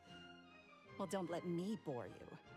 If you'd care to change the topic to something more interesting, I'd be much obliged. As a matter of fact, there's one thing I'd really like to understand. Why would the real Weasel have targeted things that only have value to other people? Could you shed any light on that? Of course. After all, we're just telling stories here, aren't we? If I had to guess, I would say that the real Weasel must have had a terrible childhood. Okay. Left to fend for herself after her parents died young. Betrayed. Scorned. Beaten. She'd scrounge waste paper from garbage bins to draw on, using twigs and dirt for lack of ink and pen. She'd sew ugly rag dolls from whatever scrap material she could get her hands on. This was her only source of happiness in life. But it was all she needed, and she was content. Until the world decided that even this was too good for her. Oh my god. Once again, she was betrayed. And this time, everything was taken from her. She felt like life was a miry pit that dragged her further down the more she struggled to escape. At that tender age, she should have been happy. Instead, she stood in the shadows and watched with envy as all good things in the world passed her by. Ow. Ow. This was a fate too cruel for anyone to bear. Her pain became a breeding ground for dark thoughts. Thoughts which festered and grew into a twisted solution to her troubles. I detest the happiness of others. In all its forms alike, I will rob them of everything they hold to be good and true. And it will fill the void in my soul. Girl, why don't you go to therapy? That's some pretty heavy stuff. Now it all makes sense. Does this story satisfy you, Lyney? Yes, it is quite to my tastes. Thank you for helping to clear up my confusion. So what was with the warning letter? Huh. That's right. What drove you to write that letter, Gemma? What were you trying to achieve there? Because without that, none of this would have ever come to light. She didn't write the letter. Oh. After 10 long years, I'd hoped that the Phantom Weasel would be consigned to the history books by now. I'm unhappy, so you like cannot be happy. Still wasn't ready too. to let her finally be at peace. She's cringe. Lyney, or should I call you the Phantom Copycat now? You were the one who posted that letter outside the Opera House. But why? Why indeed? Very sharp, Phantom Weasel. Still as shrewd as ever. Well, no need for me to be coy about it. Our goal was to clear Caesar's name. Oh yeah, well, because they knew him. The most straightforward way to change the public's impression of Caesar was to force the Weasel to show themselves. Ow. That's it? You had no other agenda? Of course we did. We made it quite clear in the letter, I believe. I shall take from you that which you hold most dear, just as you did to me 10 years ago. 10 years ago?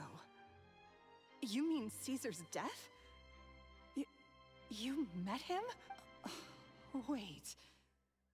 Oh, I get it. You were those two obnoxious kids. Of course. It's been so long, and you're all grown up now. I didn't recognize you. He taught you magic back then, didn't he? For what, 10 days or something? And you went to all this trouble. Why? Because you feel like you still owe him something? We remember all our debts, however great or small. 10 years ago, Caesar's reputation was torn to shreds, and his legacy was thrown out. 10 years on, and no one cares what the truth is anymore. Oh. But we did not forget, and so we came to find you. And? What exactly did you take from me? I'm still standing, as you can see. Lorenzo has admitted to everything. I'm free. We can still beat you up. Free? Do you really think so? Caesar once told me that even though the world is filled with lies and falsehoods, we must find our own truth. I think that applies to you too. Truth can take many forms. Prized possessions with nostalgic value, fervent hopes and dreams, and irreplaceable people. Life took many things from you, and those wounds never healed. When they ached unbearably in the dead of night, stealing became your way of numbing the pain. What are you trying to say? I'm your therapist now. I'm saying that for the last 10 years, you've been living a rather uneventful life. Perhaps that's because you found something other than a life of crime to fill the hole? Back to Lorenzo for a second. He murdered his own master, played along with your act, and took pains to make sure any suspicion would be directed towards him. But what did he have to gain from all that? He knew who you were and the things you'd done, and despite that, he was willing to give everything up for your sake. He's the reason that you haven't felt the compulsion to steal in all these years. You're more than just accomplices in murder. You're the only real friends each other has. So I think you know, deep down, that he is the only truth you have in your life. But that truth is gone now. And I guarantee you, you'll never see it again. Congratulations on your freedom, Gemma. Your freedom will cost you dearly. From now on, you'll be all alone in a world full of lies and falsehoods. I do hope you'll be able to bear it. You've still got a long life ahead of you after all. My God. Gather round, one and all. The time has now come for the amazing Lyney to perform his final act in tonight's show. I'm sure you're all wondering what he has planned for the I knew it was that. finale. Well, wonder no more, for the answer is a death-defying high-altitude escape. A high-altitude escape? 10 years ago, that trick that Caesar died attempting. I'm sure you all remember the magician Caesar. This was the very trick that led to his fatal fall, after which he was dubbed the Phantom Weasel. Oh, wow. But we have now learned that Caesar was wrongly accused, and that the real Weasel has now confessed to their crimes. Guess that's my cue to leave. Whew. I've been practicing this one for ages now, but I'm still a little nervous. Oh, be careful, Lyney. Traveler, Paimon, I hope you enjoy the rest of the show. There may be a lot of people watching tonight, but you alone are my true witnesses. Okay. Lyney, wait. What the fuck do you want? You two hid a lot from Caesar. He went to his grave without ever knowing your secrets. So what about now? Are you an open book? Or are you still the same Why as ever? would they tell anything to her? You don't have to tell lies to end up isolated and alone. One day, you'll end up exactly where I am today. Maybe then you'll finally understand. You're wrong. I'm nothing like you. So, what are we, He's angry. doing? Like Lyney said, when you're ready, let's head outside and watch the show. But what about Gemma? She'll figure out what's best for her soon enough. Oh, and if you'd like to see Lyney after the show, you know where he'll be. The usual haunt. Alright. Well, let's go and watch Lyney's finale then. This trick's a pretty dangerous one, but he should be able to pull it off, right? I'm sure. It's Lyney. What is my truth? Sometimes I think I'm like a gambling addict. All I care about is winning, and it doesn't matter what's at stake. By the time I come to my senses, I'm left with nothing. Oh, if I had my time again. Let's go, Lynette. Magicians are not like thieves. Thieves only tear things apart. But good-hearted magicians, they put things back together. Real. Real and true.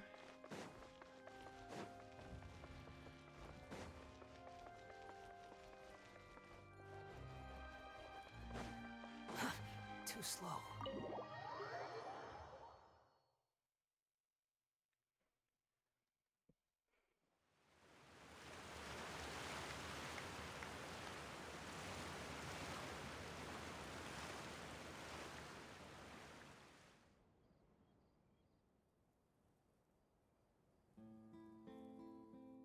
Oh man, cutscene time?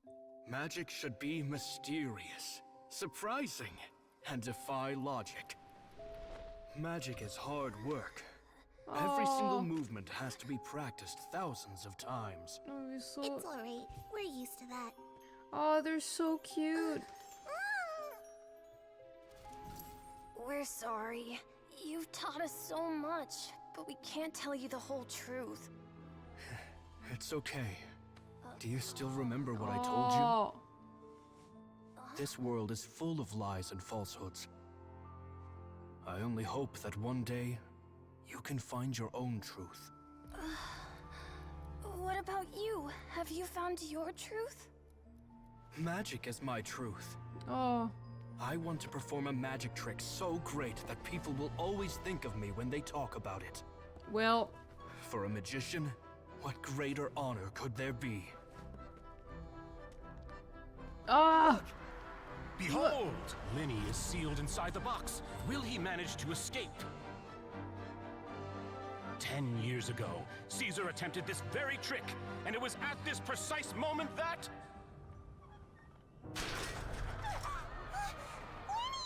Watch out!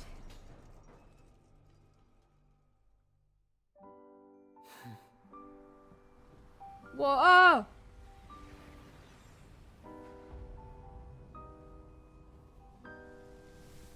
Mysterious. Ah! Surprising. This is a really nice cutscene. And logic defying. Ow, my fucking eyes Isn't every that right? time. This honor belongs to you, Caesar.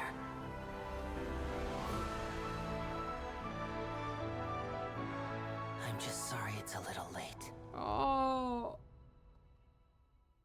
What?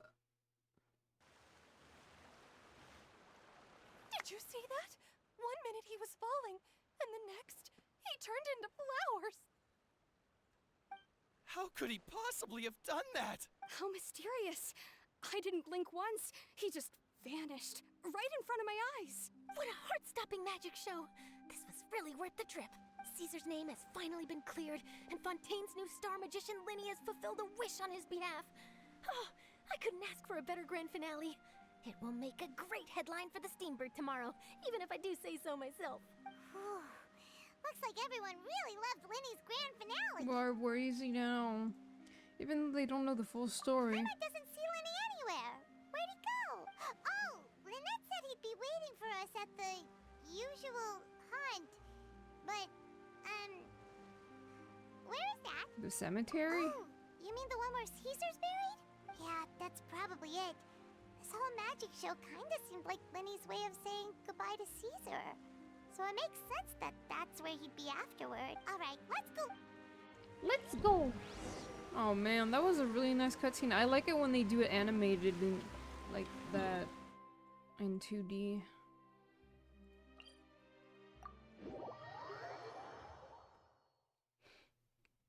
Very nicely animated. The wind rises.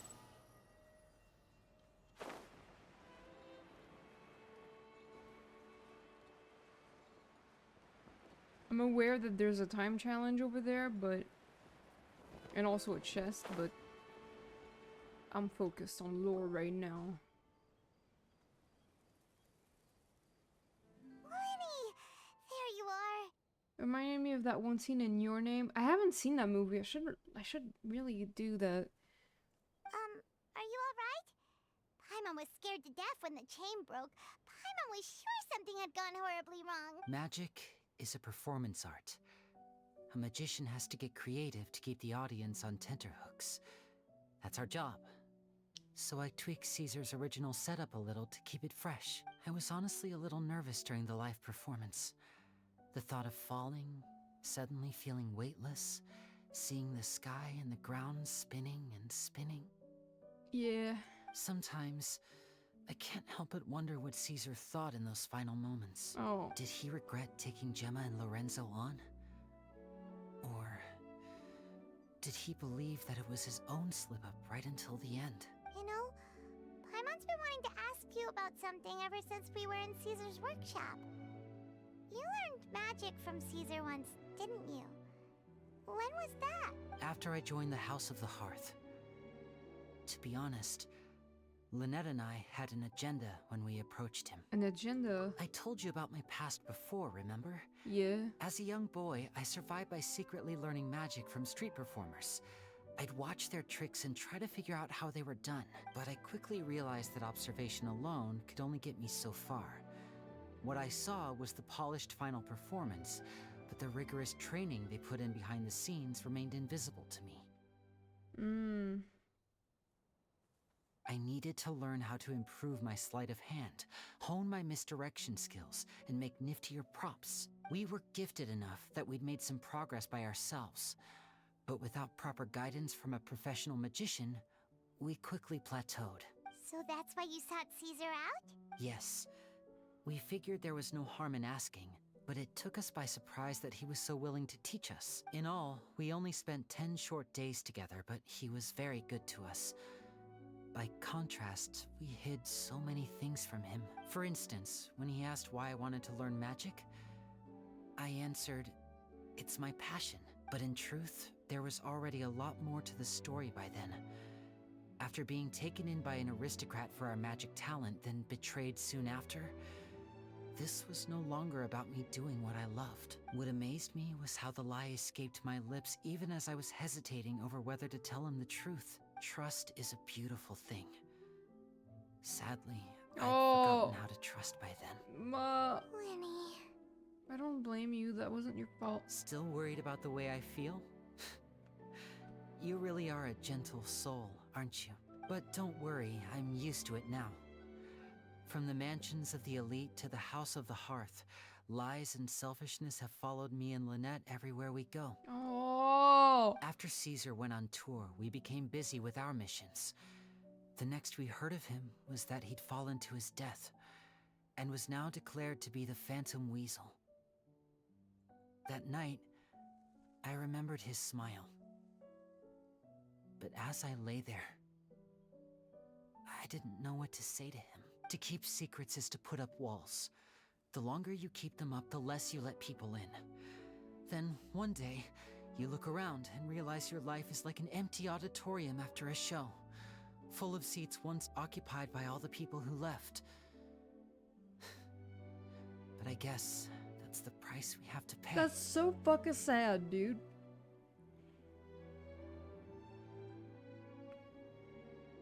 My god. You only realize how much someone really meant to you when you lose them completely. That's why I was so confident this would hurt Gemma. Because I felt it for myself. Don't be sad. We're in your auditorium and we're not going anywhere. Yeah, cheer up, Lyney.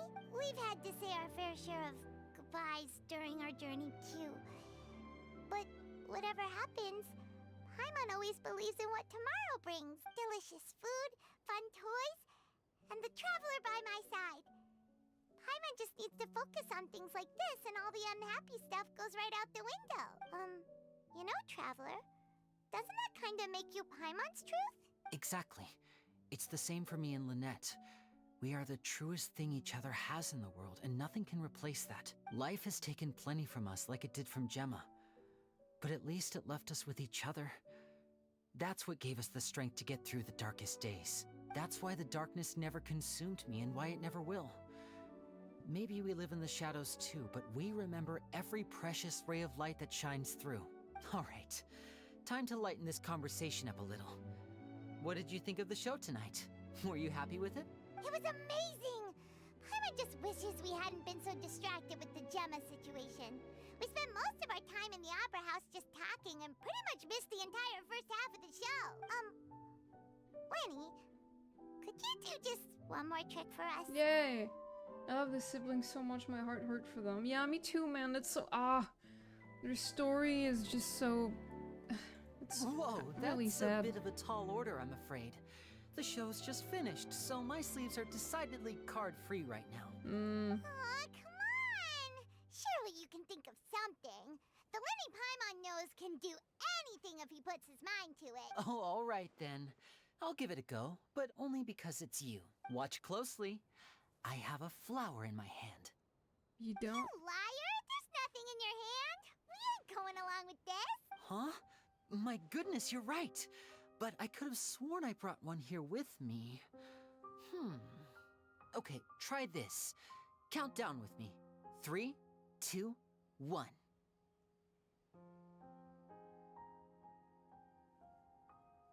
Music. 3, 2, 1! Now, have another look around. Maybe the flowers appeared somewhere else. Really? Let's see. Oh. Wow, there it is! Oh, this is a different flower from the last time, right? This one's called, oh yeah, a rainbow rose. But more importantly, Paimon has to know how the trick is done. Please, Lyney, pretty please! Well, if you want to learn magic, you'll have to start by addressing me as teacher. Fine. Please, teacher, please! Since you asked so nicely, I'll share one little tip with you. Namely, the student of magic cannot solely rely on others being prepared to reveal their secrets. You have to observe, think, and find the answers for yourself. Is that it? Look at the time. We shouldn't linger here too long. Thanks again for coming to see my show. I bid you both good night. What are I we? look forward to seeing you again. Alright, fine. See ya! Shall we head back now too? Oh, Paimon can't wait to read the Steambird tomorrow. Paimon bets Lyney and Caesar will be plastered all over it. Let's head to the Steambird's offices tomorrow morning and see what we can find out. Okay. We did it. Oh wait, there's more? Oh wait, no, that's a new quest. What?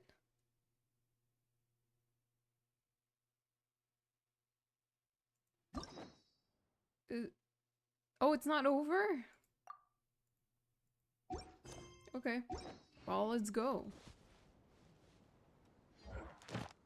Fuck.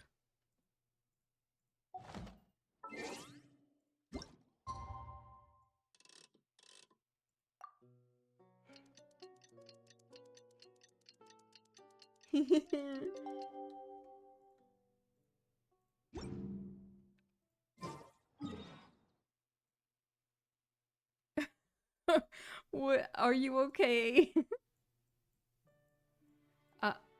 Where should I? Where's the? Ah! Oh! What? Go fuck yourself.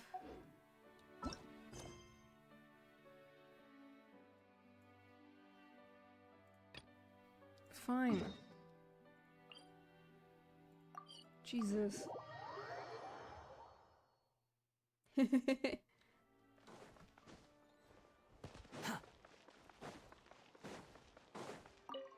Truly spectacular weather today, no? Yes, truly. If only the weather was this cooperative every workday, I should be quite merry indeed. And speaking of work, my dear, you are here to interview for the troubleshooter position advertised in your Tales of Humanity section, are you not? I am. Excellent, you didn't ask any question about the title troubleshooter, and thus it can be surmised that Ethan's word choice, while eccentric, is simple and easy to understand. Putting that aside for the moment, would you like to know how I was able to correctly ascertain that you were here for the job and not seeking to ask for help? In our Tales of Humanity section, observation, every citizen who comes to the steamboat seeking help appears anxious and jittery, but you step relaxed and your expression calm. Those who are fortunate are all the same, those who fall victim to misfortune have their own woes. But you needn't worry, those who seek assistance from others via Tales of Humanity haven't run into any serious trouble, so it shouldn't be hard to handle. Have a look at this batch of commissions. Man, okay. I don't care. I don't care. I don't care. I mean, this is pretty unimportant, so it's fine. And now I can do this. Quit following me. I'm very sorry, Charlotte, but my sister and I are quite busy today. I'm afraid we'll have to decline this interview. Oh, please, Lyney, I'll only take a moment of your time. If you would be so kind. Huh? What's happening here? I spent all night writing my piece about the Phantom Weasel, and it was going to go to print this morning. But just as dawn broke, I suddenly received news that Caesar's fiancée, Gemma, had contacted the guards and confessed to having been the real Phantom Weasel all along. That was quick. Too late, bro. That was quick, you say? It sounds like I've got some catching up to do. Please, fill me in. Oh my god. Whoops. Aha! My instincts did not lead me astray. You do have something to hide. Gemma turning herself in must have something to do with Lyney's performance last night. Maybe watching my high-altitude escape trick reminded her of a better time with Caesar, and she could no longer ignore the voice of her conscience. Huh. Okay, then. Wait, no, there must be more to it. If that's all it took for her to have a change of heart, how did it take her 10 whole years? Well... Charlotte's journalistic spirit is burning red. We're going to have to distract her somehow. Oh, I remember now. You and Gemma were nowhere to be found after the show. What happened between you? Quickfire question. Where did you all go after the show? Oh, we went to the cemetery and Lyney did a private magic trick just for us. Actually, glad you mentioned it, because that reminds Paimon. Guess what? Lyney started using rainbow roses in his tricks.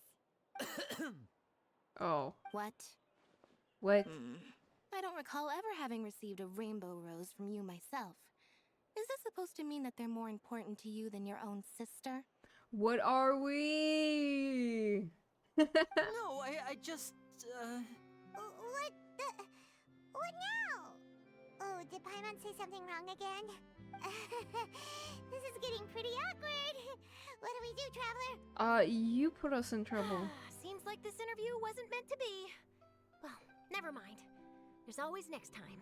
Forgive my persistence, but when there's explosive news waiting to be found, I can't turn away.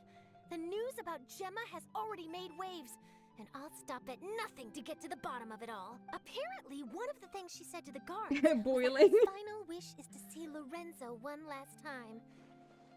There's clearly a web of complicated relationships there. Can't blame me for being curious. All right, I guess I'll leave you to continue the rest of your conversation in peace. Bye for now.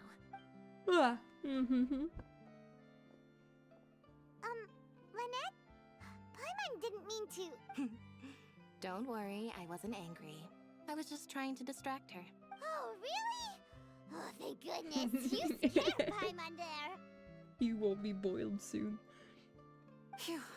You and me both, Paimon. You and me both. At least it did the job, right? Please, take good care of that rainbow rose. I'd be really upset if you lost it. Oh. I won't, I promise. I'll keep it. Well, we did it, y'all. This place is beautiful.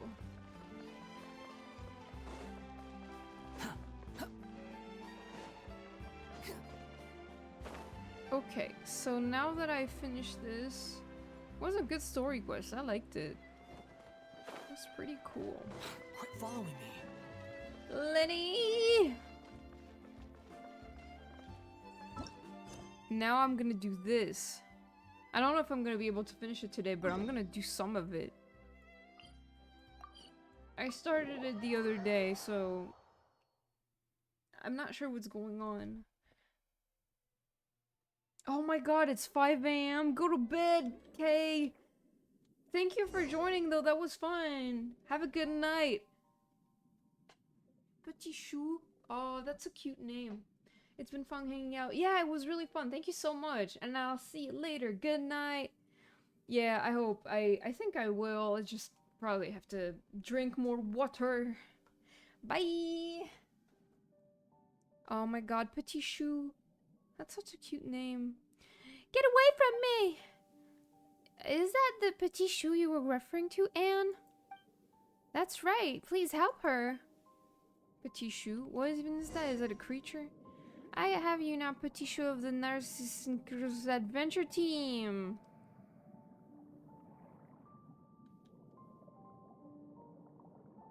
What's happening?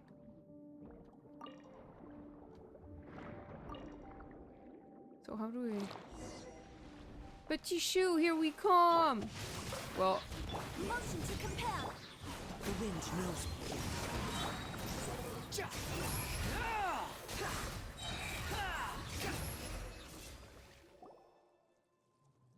Ah, I'm saved. Wait, so Petit Chou is a finch? Petit Chou is Petit Chou. Regardless, it's good that you're well, Petit Chou. Now let me introduce these two. Actually, I haven't yet asked you two your names. I'm a knight who looks most reliable. Are you seriously still hung up about that? He's Miss and Paimon's Paimon. Thank you, Knight Miss Squire Paimon. Squire? Squire Paimon, attend to my weapons. Guy, you've got it all wrong. Paimon's no squire. She's Miss Companion. Actually, wait a moment. Your weapon needs maintaining? Indeed, there's been a misunderstanding. We're companions, of course. And don't you get that twisted. Ah, that's more like it. I see. My apologies, Paimon. I am Petit Chou, a member of the Narzissenkreuz adventure team. Sorry if I'm not pronouncing that right. I don't know how to pronounce this word at all. If not for your help, I might have... Well, Narcissus has girded the... What? His subordinate with the aegis of 4 orphans. What the fuck? What are you guys talking about? So our powers are unable to overcome them. That's how it is. But with you and your companion on our side, good night, we shall have nothing to fear. The princess will be pleased. One moment. Who's the princess again? Also, what is this adventure team of yours, and what's going on with this Narcissus? Well, this is how things went. A long, long time ago, this was a kingdom of unparalleled gladness. The children and Princess Lyrus lived happily together here. But later, the kingdom fell to the predation of Narcissus and a fell dragon who had designs on the princess and her treasures. Princess Lyrus hid herself away in a high tower and entered a deep slumber. That is why we now name the kingdom Anapaosis. Anapaosis. Narcissus filled Anapaosis with bitter waters. That which we just defeated was an evil being born from those waters. An entity that opposes the Reconquista. This time, we attempted to infiltrate this place and rescue the princess while the dragon was absent. However, we ran into a great many foes and ultimately we failed. But now that we have you and Paimon on our side, miss, we have nothing to fear. Moreover, we have a princess, a kingdom, and a wicked dragon. Tradition and the stories dictate that we must also have a knight. Yes, a mighty and righteous knight like you, miss. Stories? Paimon's not sure what you're going on about, but if it's dragons you want, miss has beaten them before. Really? You have? That did happen. Really? You're so strong. It is our great fortune to have met you, good knight Mist. It seems that the time has come to at last for the Reconquista. The Narzissenkreuz adventure team shall reclaim the realm and rescue Princess Lyrus. Come, Petit Chou, let us do as we planned. First, let's get rid of all this foul water. I'll do my best.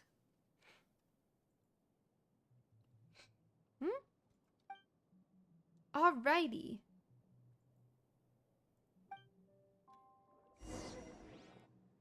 Man, what's happening? Ah. Fish! No! What about the fish?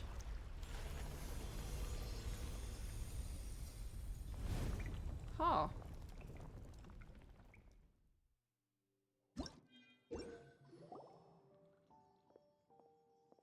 All this water. Is it some kind of ocean magic? Phew, the defensive power has weakened. There will also be less obstacles for us to fight from here on out. This is so tiring. And, miss, let's go help my brother Al. Your brother? Is he another character? Well, Patishu and I can't be the only members of the team. We don't quite think that highly of ourselves. We certainly aren't as strong as you or Paimon. Al covered our escape when we retreated. Now that Narcissus' power is waning, let's go help him. Well then, let's go!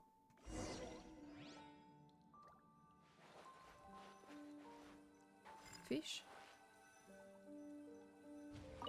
This water. Oh! Oh, it is transporting me.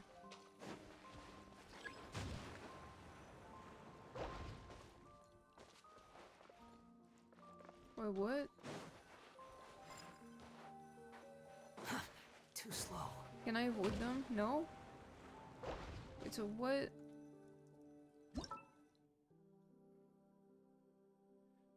Okay. Use condensed water planks or the terrain to approach and extract the... Okay, what? There's no such thing as pure freedom in this world.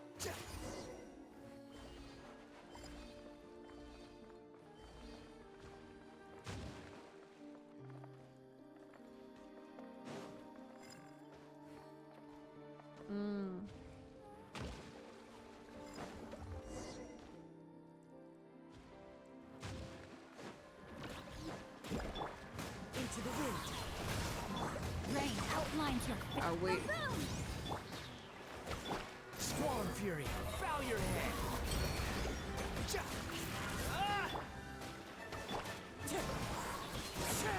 Motion to compel.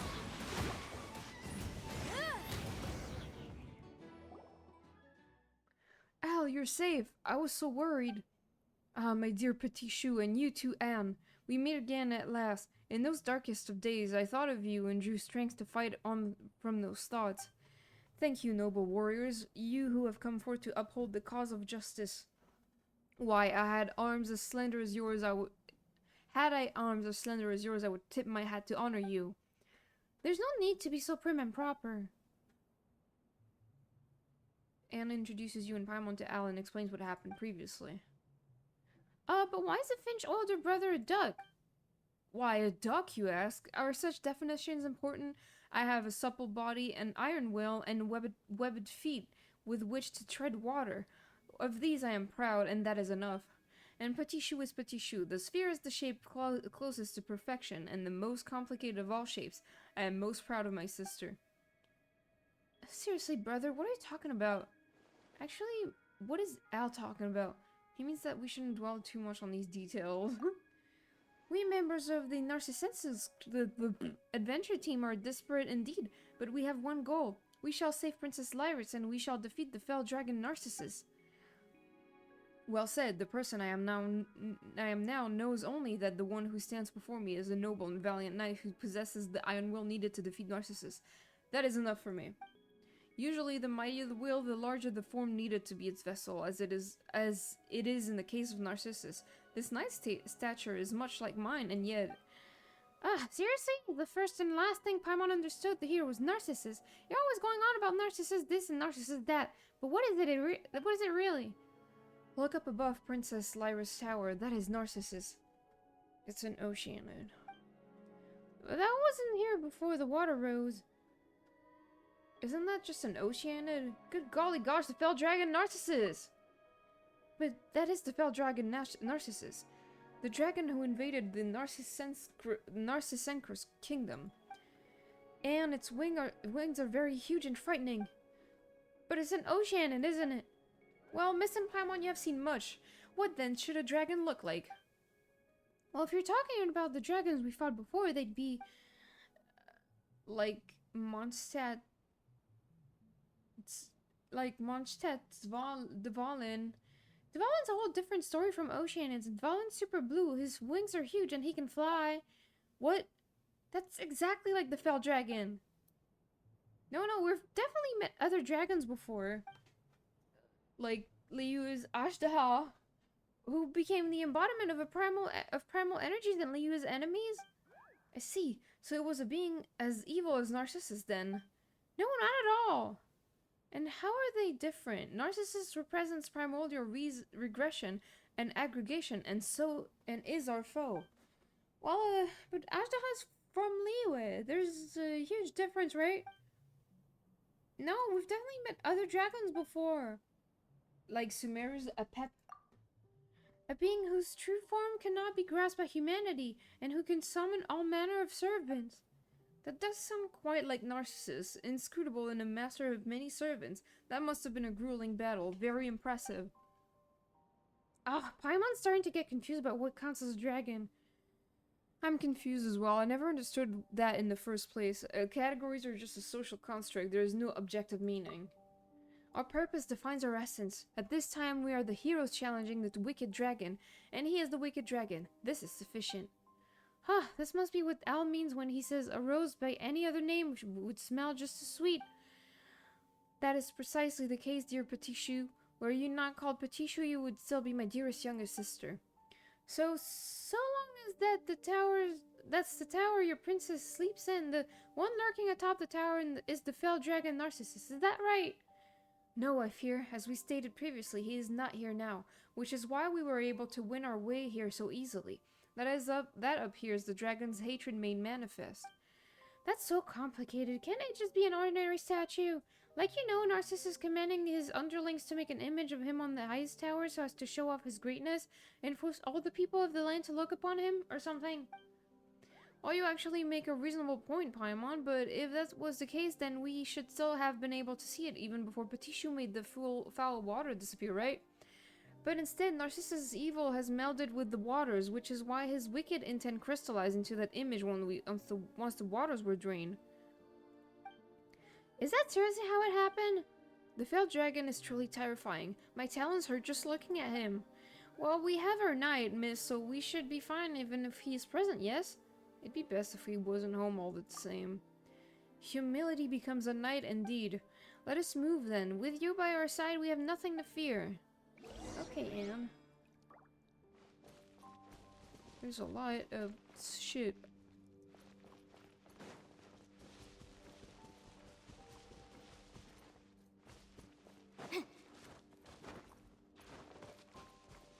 The wind rises.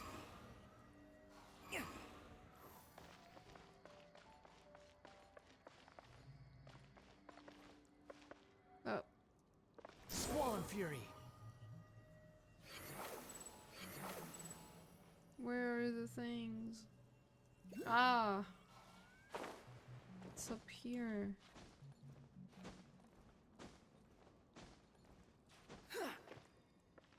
How do I get up here? Just, easy shit, man. There's another one up here and another one over there, but what? Should be up here, but I can't do that right now.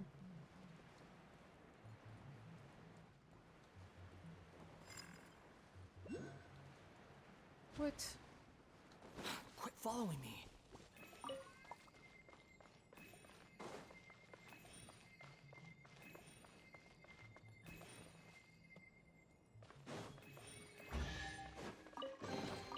Take it and have fun. A frog! Jack? Jack! Thank goodness you're safe. As I thought, you were the ones who emptied the water out. Excellent, excellent. If I had hands like yours, yellow and white ones, I would be applauding it already. Dear friend, please show some respect. Petit Chou is doing her best. You are right, I suppose. She has done nothing wrong, ultimately. Forget it. The yellow and white ones here, who are they? Yellow and white? You mean us? And who else would I mean? Does Patishu look yellower to you, or does Anne? Hey, you blue frog! Alright, Paimon, please don't be angry. Jack, this is Knight Miss and Paimon. A knight, you say? Then I suppose this Paimon is the squire? No, come on, why does everyone call Paimon that? Paimon is no squire. Paimon is a bard whose task is to record my adventures. Paimon's my companion. I see. Then you are not some minor feudal warrior. Not in the usual sense, anyway. Are you then some honorary knight, and one with a title that comes with little benefit? Well, Miss is an honorary knight, but he got in Mondstadt for heroically doing battle with Storm Terror. Ah, then you are a dutiful, capable warrior. Very good. In that case, welcome to Orchestra Jack.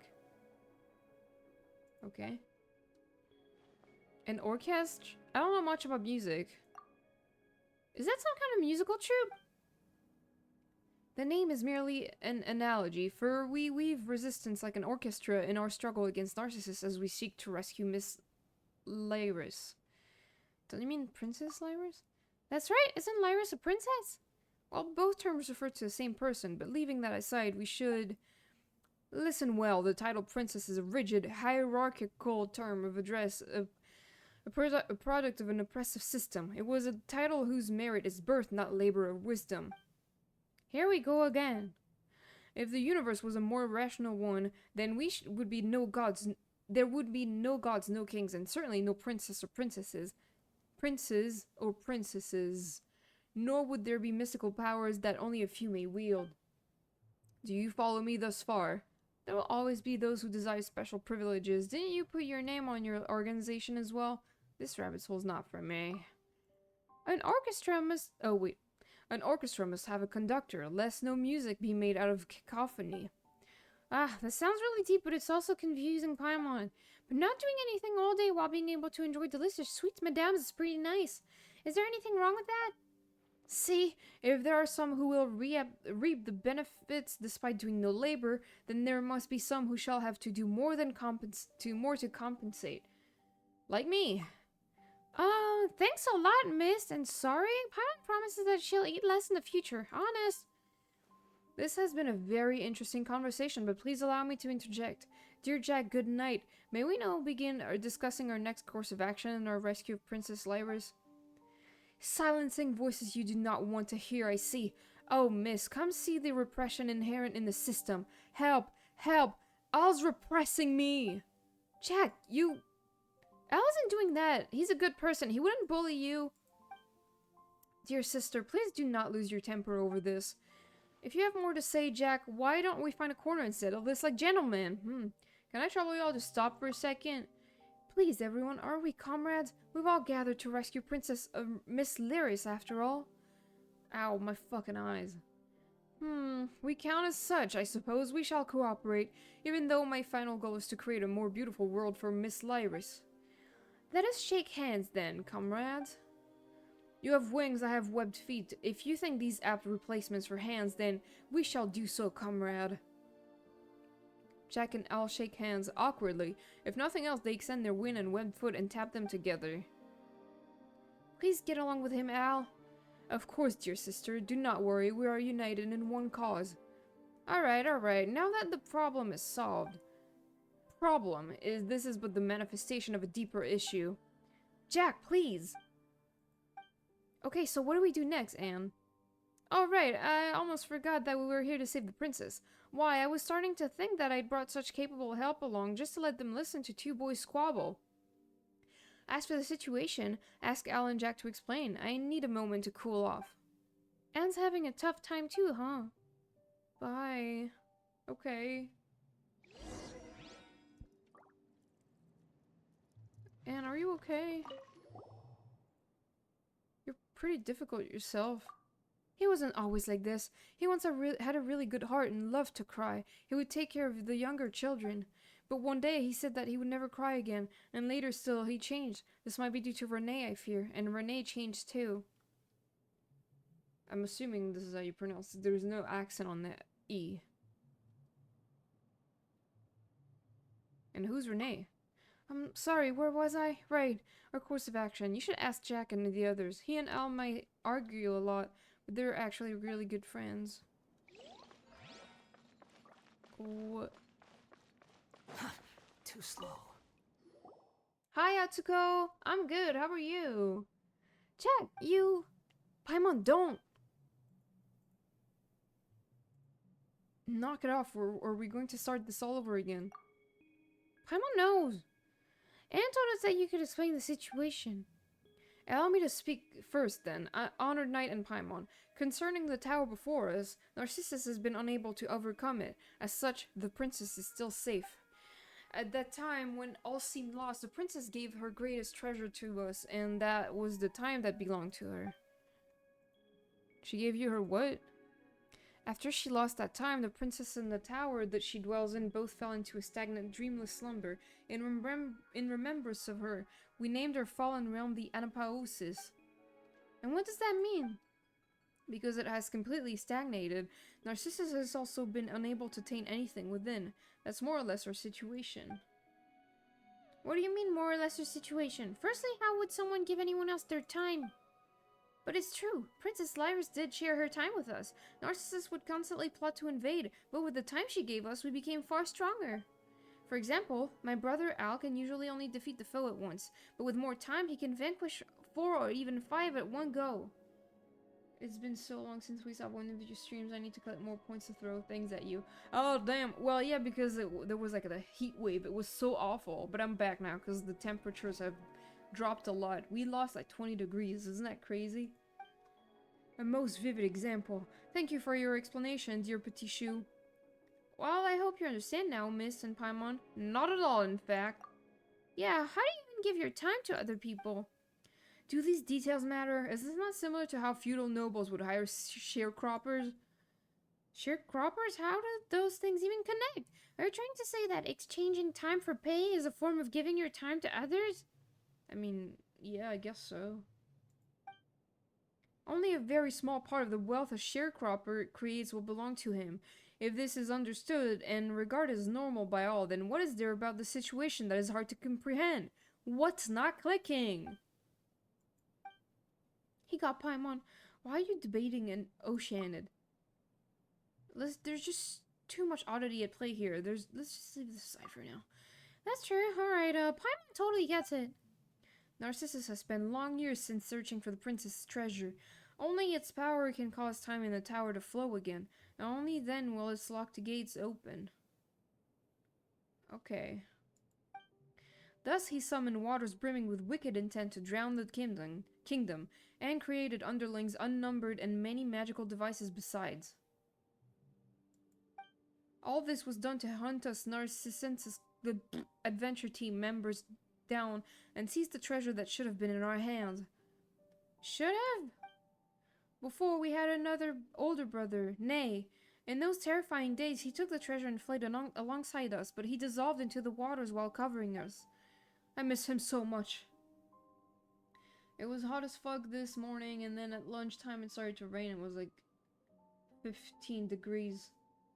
Sorry for my French again. No, that's okay, don't worry. It's just like 15 degrees. I don't know how much it is outside right now. I think it's like about the same. And it was like 35 degrees like, yes, 2 days ago. That's crazy. We were very good friends. I hate the dragon, even though I know that these feelings are not good, but I miss Snay. He was like my real brother, just like Al. We're sorry for your loss. But if that's the case, how are we supposed to save Princess Lyris?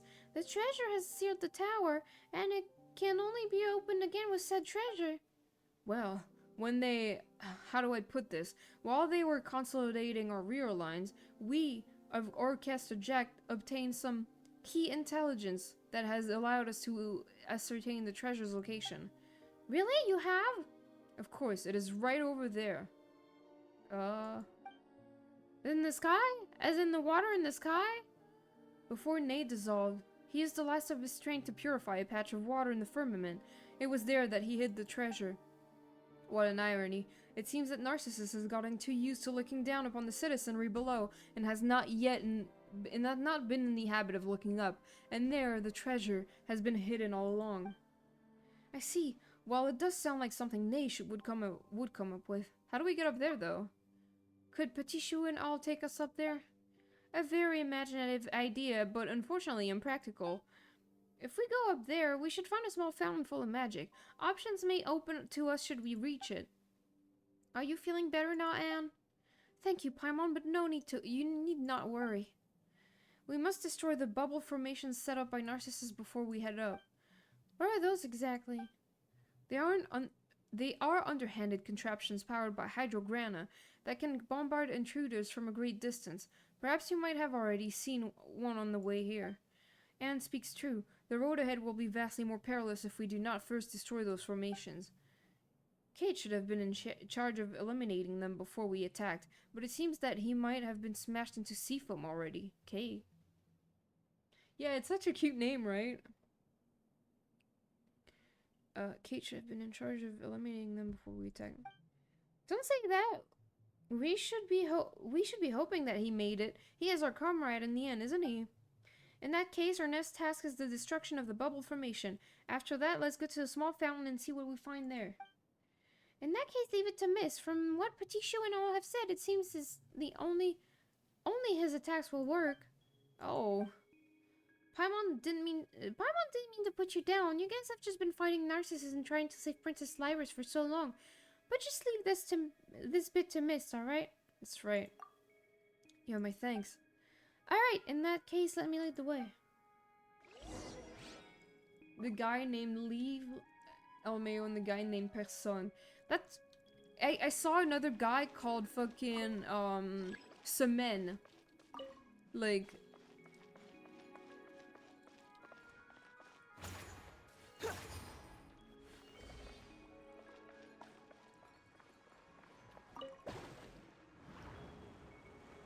Ah, I see.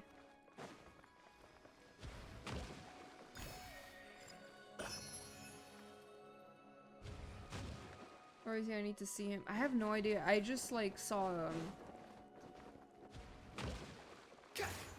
I saw like a screen cap, but I don't remember where it was. It was somewhere in the city. Châtelet? Oh my god, for real? No, no, no, no, no, no, no, no, no. Man, why do I bother, bro?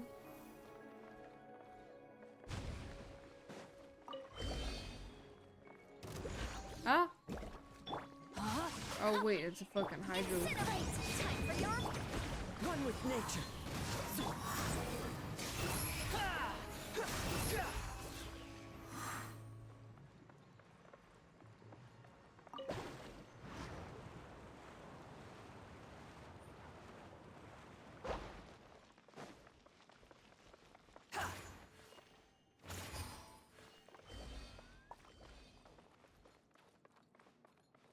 I mean, I really don't need to do this, but...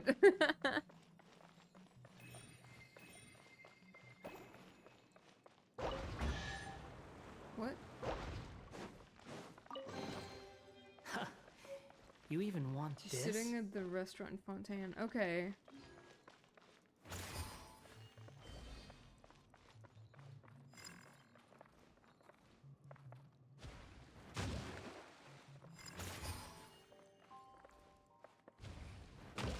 The wind rises.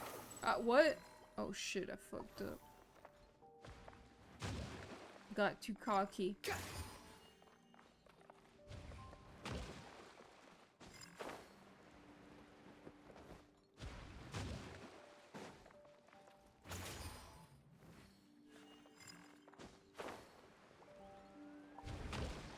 No. No. No.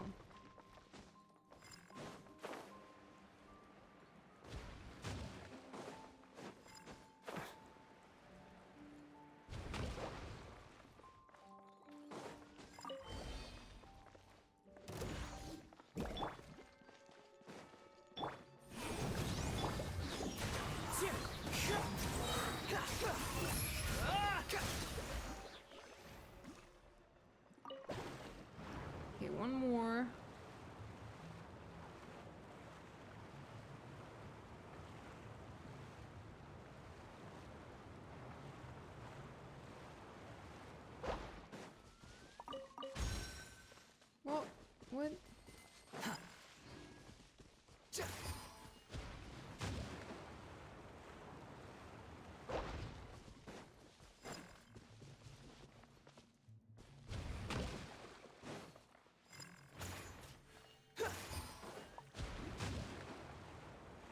Well, fuck.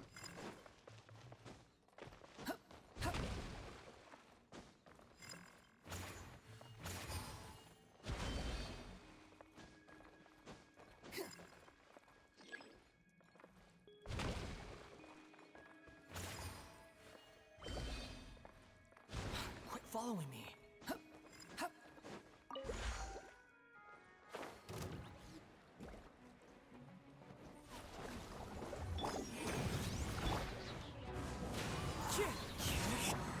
I remember doing this course right before going to bed. Oh, well, that's what I'm doing also because it's like 20 minutes before I have to stop streaming.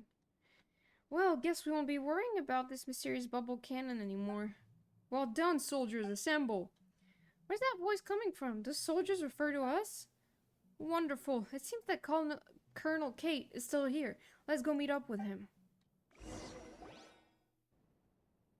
Are you gay? Question. Are you gay?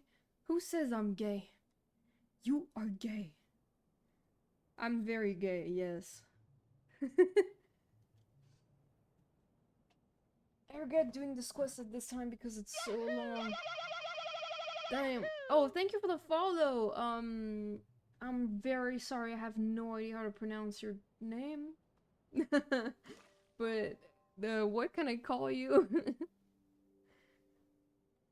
I regret doing this quest at this time because it's so long. Yeah, I'm assuming it is because it's like a big world quest, but I'm not gonna do the whole thing right now. Yeah, I don't speak German. What was I gonna say? Yeah, I'm gonna stop in like 20 minutes, and I'll keep playing this world quest like on Wednesday probably. And you look well, that is good. These two are reinforcements then. I am gay. Good answer. Yes, they are. Halt, I do not wish to know soldier's name. Amidst cruel battle, anyone can be turned into ruptured bubbles and scattered foam at any time. Knowing the names of the troop will only cast a shadow upon our final victory. Well...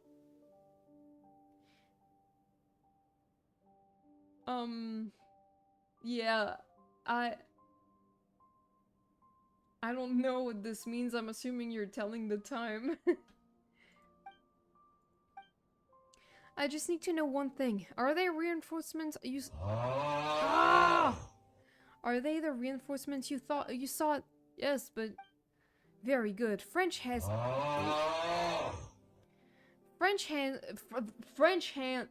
God damn it, bro. Damn. Fresh hands will help us continue our suppressions of the two remaining bubble formations. About that bubble formation. Next time, soldier, you would give your report first before asking questions. Yes, the formations are places of unparalleled peril. Do not mention the 3 mighty subordinates that Narcissus has played within them. Well, about that, we've actually cleared all the formations. What? Why didn't you say so earlier? We've been trying to tell you, but you haven't been listening. Ha ha ha, well then. It's good to see that everyone is well. So, Anne, who are these people again? You're not gonna cry, are you? What the fuck?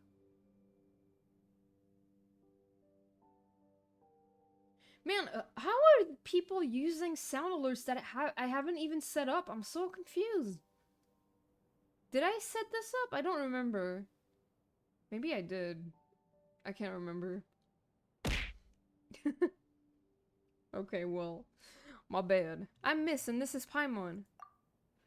Miss and Paimon, pleased to make your acquaintance. With Blurp?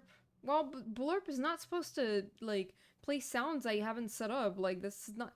The red thing on the chat, that's not supposed to be there, though. Like, Blurp only sets up... The hell?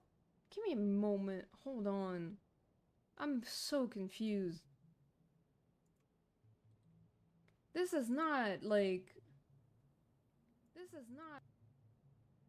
I don't even see what you're talking about.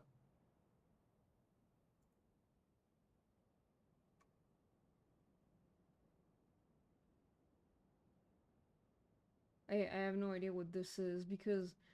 Okay, so I have blurb set up, but it's only supposed to make sound when you're using, like, channel points. It's not supposed to be able to, like, play random sounds.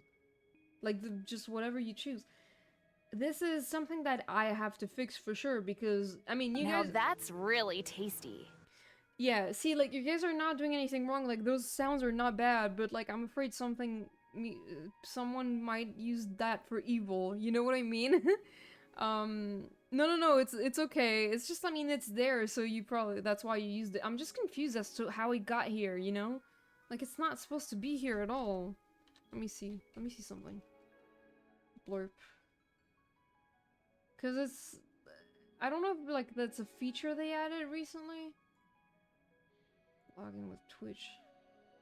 I'm just gonna check this out real quick.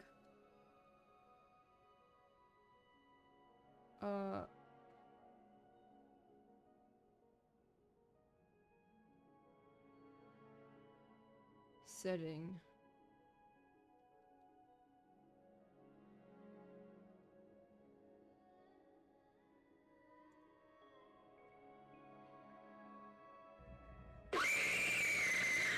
See, I don't like that. This should not happen. I'd never set that up.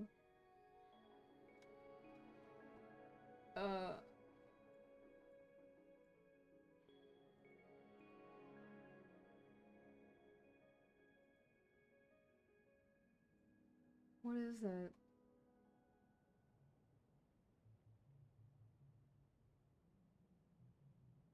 No.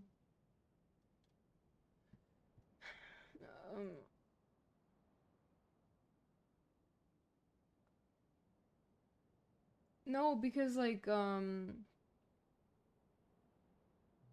find another way to make you bonk me or something, but this is just, like, I don't like that people can just activate any sound that I haven't set up. Boink! How does that work? That's not supposed to happen. I'm gonna keep streaming for now. I'm gonna figure out after if I can, like, turn this off, because if I'm in my stream, I don't even see what you guys are clicking to make sounds play. I don't see the logo. This is my problem. I don't see it. So I don't know how you guys are seeing it. Can you, Atsuko, can you take, like, a screen cap of that and, like, send it on my Discord or something? Please? I'd like to figure this out, but I'll do it after stream. I'm gonna keep playing now. Okay, thank you. Pleased to make your acquaintance. It's a pleasure to have new blood like you in Kate's Resistance front. Let us fight for Princess Lyris in the Reconquista. Kate's Resistance front, huh? Are you guys the same thing as the narzissenkreuz adventure team? Let me think. We are now the same thing, is how I would put it. Indeed, we have the same objective in plane of action. No, stop. Did I jump scare you? Yeah, I bet I did. Can you not do that, actually? You make me sick. Your weakness is pathetic. Like, this is not funny. There's a reason why I didn't set those up. Like, there should not be usable. I don't know what's happening. Where's the rest of your team? We charge bravely into the bubble formation. Yes, and where's your team? We charge bravely into the bubble formation, and as for the rest, please don't ask. Oh, they died. Looks like Colonel Kate's got problems too. Well, he is up against immense firepower, or should I say water power. What's next for you? I plan on going behind enemy lines to see what can be done there. After all, it should be quite easy to go up there now that the bubble formation has been broken. I mean, I can't lose to some new recruit, can I?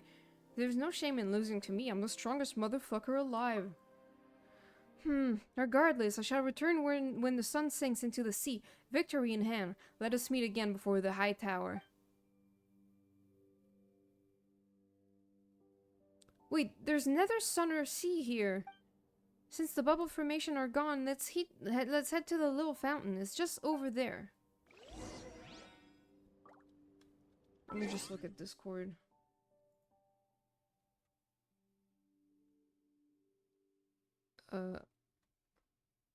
Oh, not yet.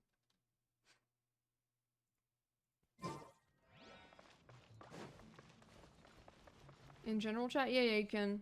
Just at me or something. Hello! Why, are you crying? Mori, no! Woof, woof, bad people! Dog? Use force to clear up any misunderstanding? Okay, well... It's pretty weak. Okay, thanks. I'll go look at that. Silly dog, Mori. Bad. They're good people. Woof. Understood. Give paw. You really are a dog. Sorry, my phone kind of broke. That's okay. You and Paimon shake hands with Mori. It's a slippery experience, as one might expect of a dog made of water. Great, now we're all introduced. Don't attack them, okay, Mori? Ah, so you're a dog. This makes much more sense. Does it? Does it really? How does Mori resemble a dog at all? Didn't all say that. What? Don't you go believing that purpose defines essence nonsense? And if you do, Paimon won't. But that's what Mori is, though. A silly dog. Ah. Whatever. If an oceanid can be an evil dragon, then a forest boar can be a dog. Alright? Alright. I am a silly dog. Yes. Woof. And you've been a good boy, haven't you, guarding this place? So is Mori a member of the team? No, I mean, Mori's a dog. But a dog, a frog, What? Okay. It's dumb. Mori is Mori, must protect the princess. Oh, there's the princess. A long, long time ago, Mori played here. With the princess, Al, Petit Chou, Ney, and Jack. But the air and water were later filled with the scent of evil, and everyone left. Only the princess remained, so I protect her. So that's Princess Lyris. Right, it was mentioned earlier that the princess lost her treasure, which is why everything stagnated. So this is where it was. Problem solved. There's just a statue of the princess. She's still in the tower. Seriously? Another looks like it, but not really? Woof woof, not the princess? Nope, Princess Lyris is in her tower. There are two princesses? No, silly, this one's not real. Not the princess? Well, try giving it a sniff. Woof woof, not the princess? Told you so. Well, it's an understandable mistake. In this anapaosis, a boar is a dog, an ocean is an evil dragon, and the evil dragon turned out to be a statue. And a duck and a finch are siblings. Exactly. Paimon can feel our sense of what's real and not slipping away the longer we stay here. Well, let's not sweat the small stuff, alright? Okay, Mori, be a good doggy and descend the tower, then meet up with everyone. Okay, what about you, Anne?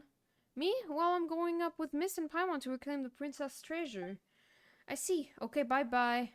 Bark! Alright then, what do we do now?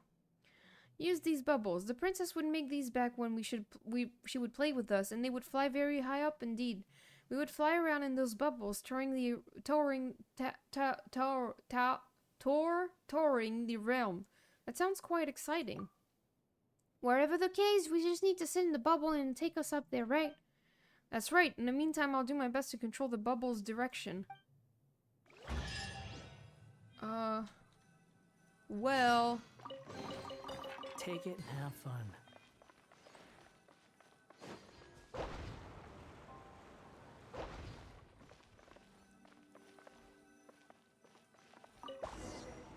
We're flying!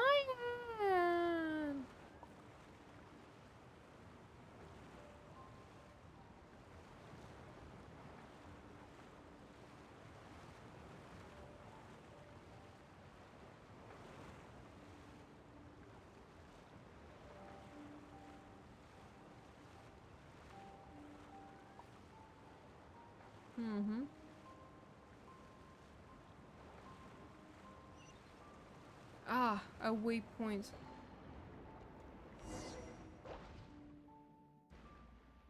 Weren't we just flying up in the sky in a bubble? Yes, we were. And we kept going up and up and up until we crashed headfirst into the water, right? Yes, is there something wrong? There's so much wrong with this that Paimon doesn't even know where to start. Perhaps this is just one of the kingdom's magical aspects. You know what? Paimon's just not gonna ask. The princess's treasure should be around here somewhere, right? Yes, it is there, protected by a 3-layered seal. Where? Oh, you mean that? While that outer bubble is pretty big, the treasure seems to be inside a really small chest. And it looks like there are some threads of flowing water connected to the big bubble. It seems as if the bubble formation here will not attack us. In that case, let's use it to break the seals. We just need to guide its projectiles to the bubble rings connected to the flowing water. Okay.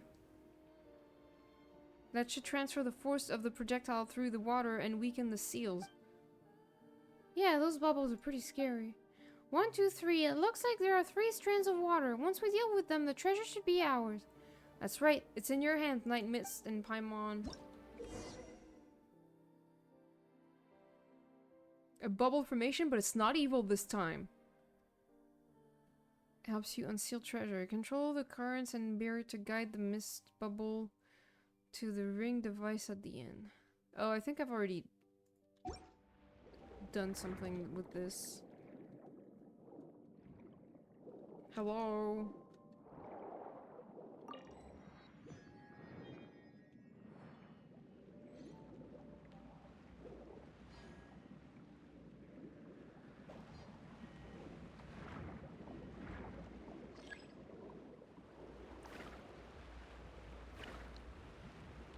Oh wait, I probably need like...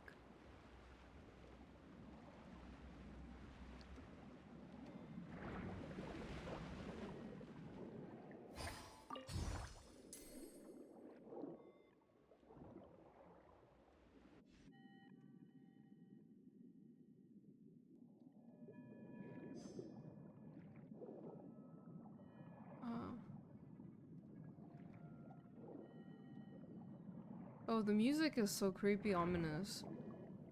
You know?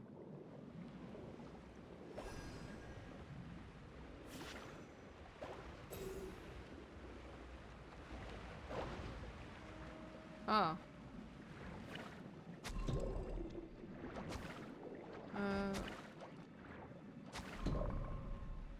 I don't know, how was your day?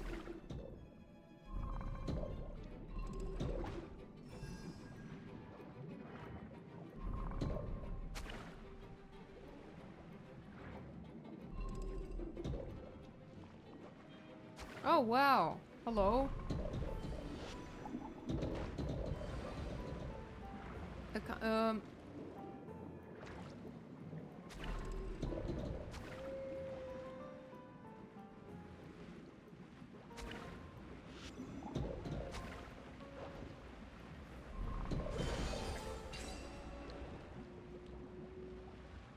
Ah, there it is.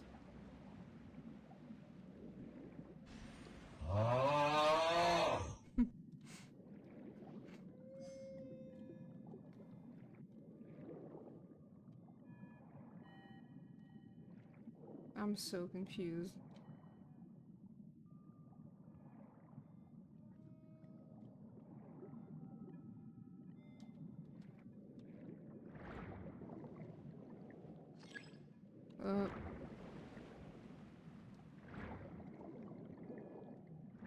Ah.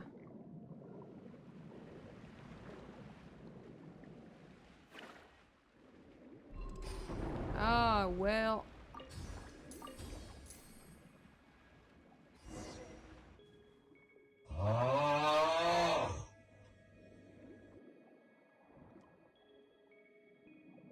This is... Yeah, see, the problem is that you would have to have points in order to use those sound alerts, but this thing that has been happening is that Blurp is making it so you don't need to use any points, which is not... Now, don't spam. Yeah, don't do it. We finally found it, the most precious of treasures. It looks like a pocket watch. Seems like it's not moving anymore. Well, it has been in water all this time, so it should have broken down long ago, right? This is full of Princess Lyra's precious time. Oh. Let's go back to the tower and meet up with our friends.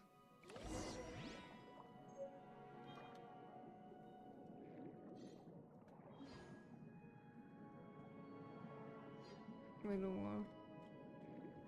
Where are we going? That's the tower seal.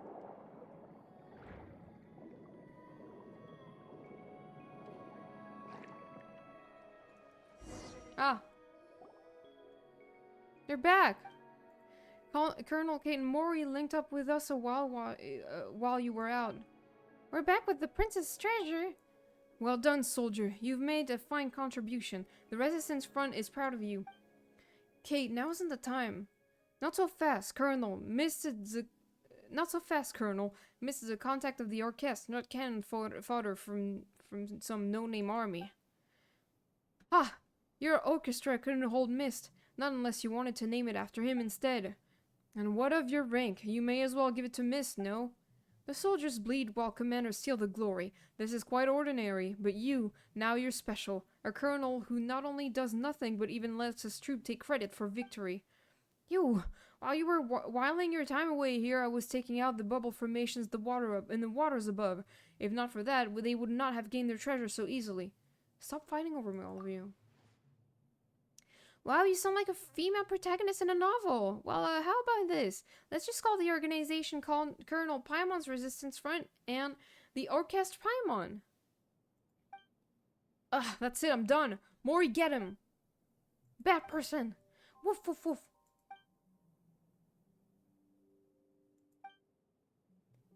The altercation is eventually calmed by Al and Patishu's mediation.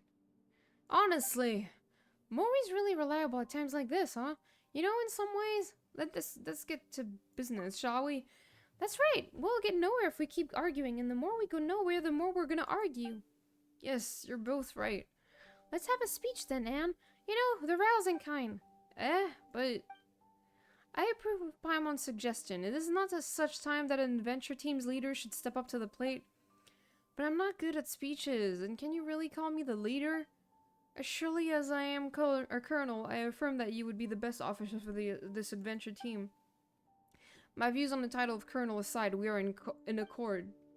I don't know much about leaders or glory or whatever, but if not for you, and if not for Miss and Paimon, whom you brought here, I don't know what would have become of me. Oh, I don't have my water with me. Hold on, I'll go grab it. I'll be right back.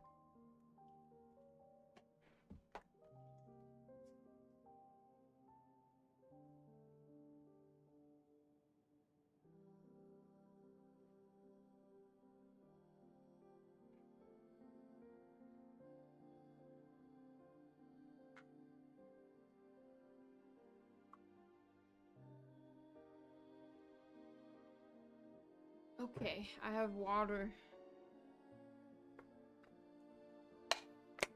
After this dialogue, I'm gonna dip. Night Miss, Paimon, what do you say? This is what everyone wants. Well, in that case, what should a leader say at times like this? Let Paimon think. Since we have Princess Lyra's treasure next, we just need to enter the tower and rescue her, right? So you just need to encourage everyone to do that just before we start. Paimon, do you have any interest in being leader? How about you, miss? Hey, you can't do that! Why not? If not for your strength, we wouldn't have made it this far. We're just here to support you. Oh yeah, okay. Whatever the case, only you can be the leader of this adventure team. That's what everyone wants, so stop trying to push it off to someone else. We'll support you. Oh, alright. This leader business used to be so much easier. Ahem. No matter what the name of our organization is, we're all part of the narzissenkreuz adventure team. We have a common goal to rescue Princess Lyris. Miss Lyris. Or Miss Lyris, and we intend to save the narzissenkreuz kingdom. Republic. Rrrr. Please continue, Anne. And restore the land and waters here to their original gleaming shimmer through the Reconquista, so that the sunflowers may once more flourish. Am I not right about that? That's right! We've experienced many battles and partings during the long years of conflict, and many team members we once had are no longer with us. But I won't forget the times we spent together. We'll always be friends. That's right, even if I am our leader, I am everyone's friend first and foremost. The same goes for you, Colonel Kate, Jack. Don't forget your friendship over differences in ideal and perspectives. It's being super mature right now, huh? Bravo! Clap, clap. Come on, stop teasing me. With Night Mist and Paimon's aid, we were finally able to obtain the princess' treasure. Time that was once frozen will flow again, and we will rescue her. For that, Mist and Paimon, I thank you. You will always be our friends. I believe that our princess would also be glad to call you such. Okay, I'm done now. Bravo! Bravo! Nice, alright, what do we... Well, now I think it's time to unleash the treasure's power on the stagnant tower. This way, its time should flow once more. Like this? Oh.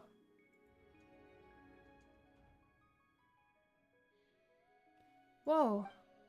My thanks, Mist. Now, unfortunately, I fear that none of us know what will happen next. But since the Princess Tower has been unsealed, we should move as soon as we can, right? Right you are, Petit Chou. Let's go!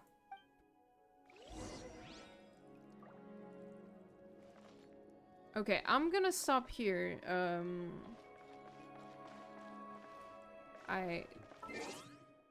It is late. I'm trying to find the red thing on computer to help you, but I only see it on phone. Oh! Okay, that's why I wasn't seeing it then. Weird. This should not happen. I'm very upset by this. Well, it has to be something that I can probably deactivate in the settings of Blurb, because this is recent. It did not exist before. This is really weird. If it's not a thing that I can deactivate, I'm afraid I'm just gonna have to remove Blurb, which kind of sucks because it allowed me to get so many more. You found it? Oh. Did you?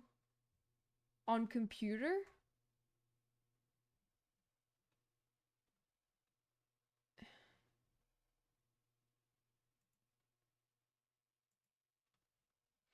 I'm trying to look.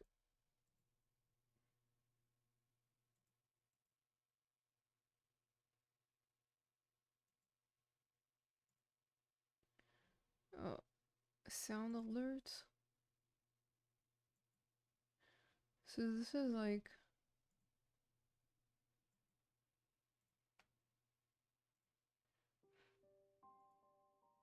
Okay, so on phone I see. I don't know why it's here. I never set it up. I think it's recent and it got added like automatically. When you put your mouse on a video. Oh, so I would have to like play the video. Hold on. Oh yeah, I see it. Yeah, that should not be here.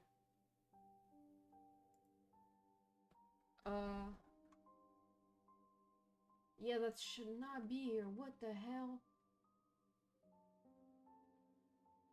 The fact that you can just play any sound alerts does not sit right with me. When did they add that and why did they add that? That's so stupid. Oh my god. Yeah, it's like a recent thing. They should not be here. My god, okay. I'm gonna go and I'm gonna try to figure out if I can turn this off. Like, I want Blurb to be only in channel points and bits but I don't really need it for bits. Like, I just need channel points, really. I don't need it to be, like, present on the screen and so people are able to play just any sound. Because, you know, you saw what happened. Some people are just gonna play jump scares and shit. It sucks. I don't want that. Anyway, thank you guys for joining me. I really appreciate it. It was fun. And I will play more Genshin Impact on Wednesday. I will go back to playing this world quest. I really like it so far. It's fun. So I want to play more of it. I don't know how long it is though. But I don't know. Maybe I'll finish it like on Wednesday? Who knows? Alright, let me just see who I can raid. Yay! Nice. Okay, who's streaming right now?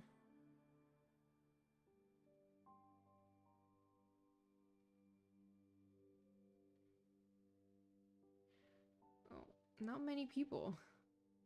Live on Shadow streams. We're gonna raid Live on Shadow stream. They're playing Story of Seasons. Alright. Thank you guys again, and I'll see you later. Bye-bye. I'm just gonna start the raid now. It's gonna take a few seconds. 5, 4, 3, 2, 1. Happy New Year! Alright, let's go. I'll see you guys later. Bye!